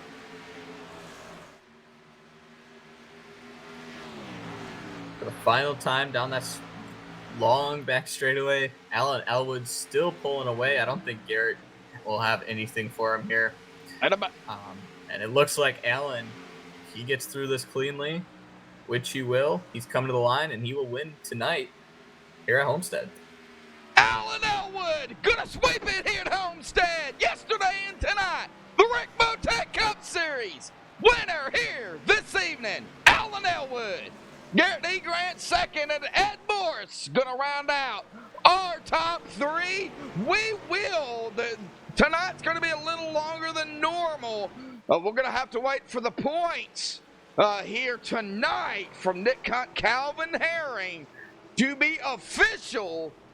But we will, of course, drag our top three up here, wait for that championship, and then go from there. So stay tuned, folks, as we see the Burn It Up here again from Alan Elwood.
Alrighty, folks, I do apologize that it took a little longer than normal, but we are here with our top 3 from our race here tonight. We are going to start here with Ed Morris, our third place finisher, and Ryan has caught up with that prime time number 7. Ed Morris, you got a copy, buddy? Yeah, man, I got you. So third place for you tonight. Talk about your race tonight. It was a blast. I got nothing but good things to say about the race. You know, car was a little tight, but it felt good if you drove it right, man. And we had one caution. You know, it was green flagged all the way through, and we were on a completely different strategy than a lot of different guys out there, and we were kind of hoping it would work. And even that caution kind of saved us toward the end. Kind of kept us with the track position because those guys were coming. I think Alan already got back by me. But yeah, it was a blast. It a lot of fun. Yeah, for sure out there. And on that last restart, it looked like you were catching Alan just a tiny bit. Do you think you could have had anything for him? Alan's fast, man. I was doing what I could, try not to burn him up too early because we did have a little bit of a stretch to run there on that last run, and I didn't want to cook him right at the beginning. And you know, I was maintaining with him for the most part, but I was giving it all I could, man. Alan's he's a good driver, man. He's quick. I don't know. I didn't think I had much for him there once the tires kind of evened out a little bit after we got 5 or 6 laps into it. Yeah, gotcha. So you started third, finished third. Pretty good night. Any sponsors you want to thank tonight? Yeah, I'd like to. I'll start out thanking the series sponsor, Rick Motec, all those guys over there sponsoring our series this year. I'd like to thank them for all they do and being here for us and giving us the support. I'd like to thank all the admins, all the work they put in all year long. I know what those guys do and what they have to go through. So I appreciate all their effort. Rick Donovan, man, for putting on probably one of the best leagues I think that iRacing has to offer. He does a phenomenal job and making this thing go the way it does. Secondly, man, I want to thank the team. I think we come out with second overall. They're still calculating points and doing their math stuff up there, but I think it's looking like Prime Time's gonna take second in the overall team championship. So we'll see what happens when that final number comes out. But I mean, I want to tell all those guys congratulations and thank them for all the hard work, dedication they put in all season long, all the practice hours, all the headaches. You know, sometimes we get wrecked, sometimes we do. You know, things happen, and those guys stayed strong, and we stayed together, and we had our ups and downs, and we finished strong. And I'm real proud of all those guys back at Prime Time, and I couldn't be happier.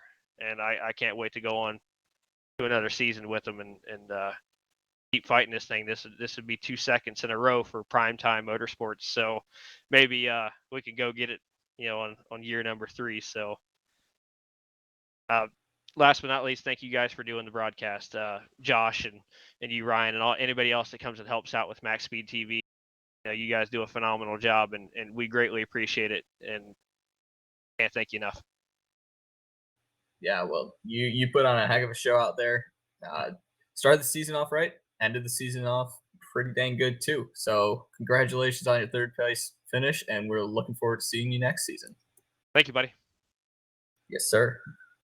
All right, well, that is going to bring us here to our second place finisher here tonight, Garrett D. Grant, Samson Motorsports, and I believe Chris has caught up with that number 24. I do have my pick tonight, actually, who finished second this evening, Garrett Grant. And Garrett, you helped me 2 top 5s, my 2 appearances in the booth, so I appreciate that. But great run for you in the end, a steady finish. It looked like you just ran out of time because it looked like you were catching that 5 very slowly. Yeah, I was. Yeah, like you said, just kind of ran out of time there. Maybe if I got past Ed a little quicker, or if we just had more laps, I think I maybe had something for him. But good race overall, and had a lot of green flag racing, a lot of clean, good battles with everybody. It was a really good race and a strong way to finish off the season. It looks like you're going to finish 6th in points. unofficially. Let's reflect a little bit back to the 15 races. What are some things that you learned from this season, and maybe some things that you go back in your head and you're like, man, if I'd have done this different, I could have been better. I think I could have been better kind of toward in the middle of the season, and especially the beginning. The new tire model kind of threw me off, and I was used to just really saving tire on the old tire model because you could just kill tires so quickly on the old tire model, and this one's kind of different. You can run it way harder, and it was just kind of hard to figure out, and just I don't think I could have done anything else really. Just kind of bad luck this season, getting caught up in stuff that wasn't my fault, or just maybe some mental mistakes, or bad pit strategy, or penalties and stuff. Kind of plagued the whole Samson Motorsports group this year, really. But glad I could finish off the season with 2 second place finishes in a row. I think so. It's pretty good. Yeah, you can't complain about that. It's a good way to get momentum going into next season. But we'll give you the opportunities. The floor is yours. Any shout outs you want to give? Yeah, thanks to Russ Anderson and Northern Capital for sponsoring the team in the car, and shout out to Rick Motek for sponsoring the series, Rick Bell Custom Computers, Doug Designs for sponsoring Extreme Motorsports 99, and Rick for putting all this on for us, and you guys for broadcasting. Absolutely. Well, Garrett, we congratulate you. 16 points officially. Second tonight, backed up that win from last year, and got yourself a second this evening. Congratulations on that, and we'll see you next season. Yes, sir. Thank you, guys. Absolutely, Josh. Yep. Garrett, awesome job here this season, buddy. We'll see you next season, man. All right. Thanks, man. Thank you. All right. Well, that is going to bring us to our winner here tonight. Going to sweep Homestead. Alwood. I had to do it. Sorry, Alan. I'm used to it. Alan, man, awesome job. You're going to sweep Homestead here. You had a rough, coming to the end of the wire, you had a rough, chase. Unable to, really capitalize on the championship. But, man, tonight, it was all about getting the best finish you could, and you did that. But talk about the race here real quick before I give you some stats here. Go ahead, bud. Mike's yours. I gotta tell you, I'm super impressed with the field tonight. Only having one caution is outstanding. It really lets everybody kind of play their strategy the way that they want to play it. With Weishart pitting really early, we were kind of cutting it sort of in the middle, and then you had some primetime guys, pitting late. It really made it for an interesting race, seeing how it was all going to play out at the end. I don't know. I think I kind of learned something, I guess, from last night. Brought it over to tonight, driving wise, and was able to keep the tires on it, through a long run, and just built up a lead that it was pretty good amount until that caution came out. So, that was kind of a bummer, but we pulled it out anyway. Well, yeah, and you did. Tires here definitely about. According to Chris, you can thank Chris here tonight for pretty much all the stats on tires. So, about lap 2 to 3, 2 or 3 laps into the run, that's where those tires really came into play. You're going to move from 7th to 3rd in those standings here in the final unofficial results. Of course, I think they're official, but unofficial. But talk about your run here in the championship. Yeah, like you said earlier, it wasn't what the result that I wanted it to be. Ultimately, you always want to come out as a champion, and we did that with the team. That's first and foremost. Yes. But you always in the back of your head, you want to do well, and you want to be successful, go win races, win championships. That's what you're out here racing for. So I just kind of had some bad luck along the way. Got some good luck. Somehow managed to find my way into 3rd. So, I'm super happy about that. But, it's just one of them things that you look at the positives, see, okay, we racked off a couple wins at the end of the year. Cameron kind of did the same thing last season, and look where he ended up with, winning so much this season, having such good success. That you kind of take that, within your own team, and you're like, okay, if I rattle off a couple wins or be successful at the end of the year, hopefully that'll the momentum will carry into next season. So we'll see if that actually happens. Well, Alan, congratulations on the win to finalize it here for the Rick Motec Cup Series. I know you've got final thought, shout outs, things you would like to give before we end it here with the top 3 here tonight. Go ahead, bud. Yeah, first and foremost, thanks to Rick Motec for sponsoring the Cup Series, giving us this season to run. We had a good group of guys this season, and it's crazy that it's over already, 15 weeks out the door. So now's the point that we kind of get to that off season, get regrouped everybody for next season. So thank Rick Motec for being on board. You guys here in the booth all season long, Josh, we appreciate everything that you do, and everybody, Chris, Ryan, Ramler, people that jump in and help you through the week. We can't thank you enough and giving something for the fans to watch and tune in for. So appreciate you and MaxSpeedTV. Everybody at the league, Rick, Nick, all the admins that we have through the league too, appreciate them and giving us this space as a whole to race and enjoy. Abruzzi, I know Judd was tuned in tonight and cheering us on, getting this team win. So we again can't thank him enough for all the support that he's given us being on board this season. It's been awesome. And last but not least, everybody at VRA, we put in a collective effort this season to hammer down and get the team championship. That's what our goal was. We wanted driver championships, but team championship was the ultimate goal, and we did that with flying colors. So as a team owner, I just the appreciation goes out to everybody that makes it happen for us. And of course, I got to thank my wife. She'd yell at me if I don't, so I make sure she gets in there. I don't know. I probably have more people to thank. I mean, I've got to give a shout out to Mike for pulling off the championship. That dude, you couldn't ask for a nicer person to be a champion. Mike's class act, keeps his mouth shut, just drives, comes out here, has fun. Yes. So, Mike is, if you could cheer anybody to be on the top of the pedestal, it'd probably be him. So congrats to him. Yeah, he does his thing for sure. Well, Alan, congratulations. But we will see you next season, of course, right here on MaxSpeedTV, bud. You got it, guys. Thank you so much. Uh-huh. All right. Well, that is going to bring us here tonight to our champion here. I'm going to turn it over to our admin for the Cup Series, Nick Hunt.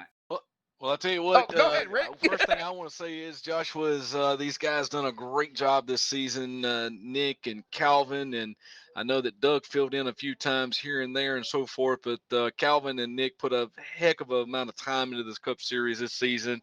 And Nick, just want to say big shout out to you. The job that you guys done and took these guys this season. All through the 15 weeks of tough decision making that you guys have done, but you've done a fantastic job. Another successful season here in the Cup Series. Nick Hunt, I'm going to let you introduce our new champion here this season. All right there. Thank you, Rick. Well, it has been a good season, and I think to start off, we want to appreciate and say thank you to Rick Motec for sponsoring our series. Without that, we couldn't do some of these broadcasts and have our awards and everything. So I want to say thank you to them. And I want to say a special thank you there to Calvin Herring for helping me out all season in the admin booth and Doug Blackman. And but without further ado, we're going to bring in our 3-time champion, Mike Rominger. I believe this is his 3rd Cup championship here at Extreme Motorsports 99. He's been steady and solid every season, and he's pulled it off once again. So congratulations, Mike Rominger. Thank you, guys. Speech, Mike, speech. Well, I'd like to thank Rick Motec for putting on the sponsorship for the series, and Rick for putting on the show, and all the admin and all the broadcasters and just all the teams and the people in this league are far beyond any other league. And I suggest if you guys are looking for guys or gals looking for a league, just come on over and get get in and start working your way up. It's a great league. Well, I'll tell you what, Joshua, I got to speak up right quick and talk about Mike Rominger. Mike, you have been here at Extreme Motorsports 99.com ever since I believe I got this old league up and going and got it started. And we were talking just a few minutes ago and with Nick and all of us. And now, Mike, correct me if I'm right or wrong here. Number one, this is your third championship in the Cup Series here at Extreme Motorsports 99.com. Yes, sir. And while we were sitting there talking, he's also been crowned as the champion in the Truck Series, Xfinity Series. And I don't believe we had an ARCA Series when he got started. He just, his skill level was just too high to let him run in that ARCA Series. But I believe we can pretty much say that Mike has won a championship in almost every series that we've got started here. So big congratulations to you there, Mike. And hey, I know you're a shy guy, but I've always been able to get you to talk a little bit. Well, I appreciate it, man.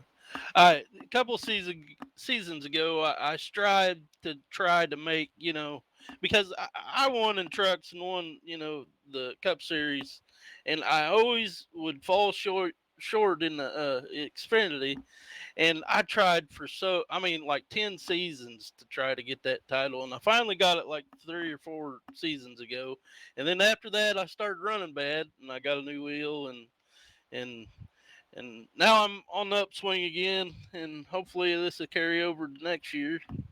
And I'm here to have fun. You guys provide that to me, so. Well, I want to point out here something, Rick. Mike has won this championship as a free agent. He is not on a team, so he did this without the help of teammates. So He's done a very, very much awesome job. And I tell you, Mike, I have a lot of respect for you. You're a very good driver. You're a very fast driver. You show a lot of patience. You show a lot of respect out there on the track. And I tell you what, probably one of the most humble drivers that we've got in this league. Big congratulations to you here tonight on a big accomplishment that you have done this season. And congratulations to you, Mike Rominger. Thank you. I'd like to say my prayers are with the Whitson family. I heard last night that Bryce lost his life, so yeah, that hit me pretty hard. But live life to the fullest. That's all I got. Absolutely. we had some guys out there honoring him with paint schemes tonight, and I think we should just dedicate this whole race to him, and that be in his honor from Extreme Motorsports. No doubt. Absolutely. And I tell you what, I just want to say a few words about Bryce Whitson Jr. It's such a tough situation to come into the race tonight and get the news that I got tonight. I will say that it's been a very hectic work schedule, work change, and so forth. And haven't been able to be here as much as I have been in the past. And matter of fact, I came into the night's race and was completely unaware of Mr. Whitson's situation. And once I did learn about this, my heart dropped because there's many nights that Bryce Whitson Jr. and I have spent talking just about league stuff and things that he has done, things that I've tried, and ideas that we've bounced back and forth. And I'll have to say that the rating system that we're trying to put in place, hopefully within next season, where right now we're doing some beta with it. Thanks to Bryce Whitson, he was able to get me kind of in the lines of getting that put together for our league and so forth. So I definitely, my prayers go out to his family and loved ones, and would definitely say a prayer for him tonight. And tough situation. So, Joshua Medlock, I'm going to let you have the floor there. All righty. Well, Rick, I do appreciate it. And, of course, appreciate everybody out here. And, of course, Mike Rominger, congratulations on the championship here this season. Man, awesome job out here. Of course, by everybody here, of course, all across the board, from the ARCA to the Cup Series. Is there any final thoughts here tonight from the guys up here in the booth. Chris, Rick, Mike, Nick, Ryan. Yes, I got one Go thought. ahead. I just want to say thank you all to you broadcasters for being with us here this season. Chris Scala, awesome to see you up in the booth, getting that old voice back there and sounding great like always. Ryan Branchy, fantastic job up in the booth. Thank you guys for all of what you guys do here for us here at ExtremeMotorsports99.com. These guys come out and do the best that they possibly can, and you guys make this so exciting for them. You guys make these guys superstars, and we thank you all for what you do for us here in our organization. And we don't want to forget all the guys out there and gals watching the broadcast, the fans that are in the chat. We appreciate y'all hanging around throughout the season and supporting us. Absolutely. All right.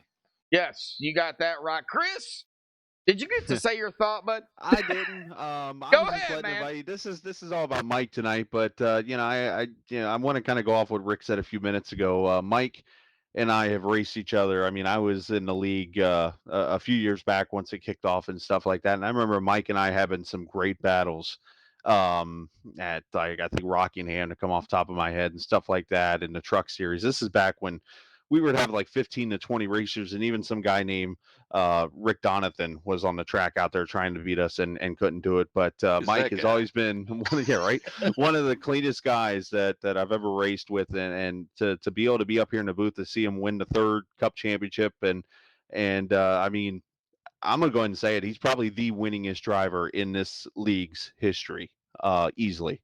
And it's so cool to see Mike. Congratulations, man. Thank you. All right, Ryan. Well, you had something here real quick. After that, we're going to go ahead and sign it off. Ryan, go ahead, bud. Yes, sir. And I got to thank you, Rick. I've been in the ARCA series, and I have improved with leaps and bounds as a driver. And I attribute it to how well this league is run and the competition I've had. And I just want to say thank you. This is such an amazing league, and I'm glad to be a part of it. Fantastic. Ryan, yes, I have seen some improvements. Just because I'm here, don't think that I'm not looking at stats and watching drivers. So you're doing a fantastic job. Well, I appreciate it for sure. I don't like the way that sounded. Trust me, Rick is watching as well as everybody else. But until next season, folks, whenever that's going to be, we'll let you know here on MaxSpeedTV. Stay safe. Thank you all for tuning in. Until then, stay safe and have a good night.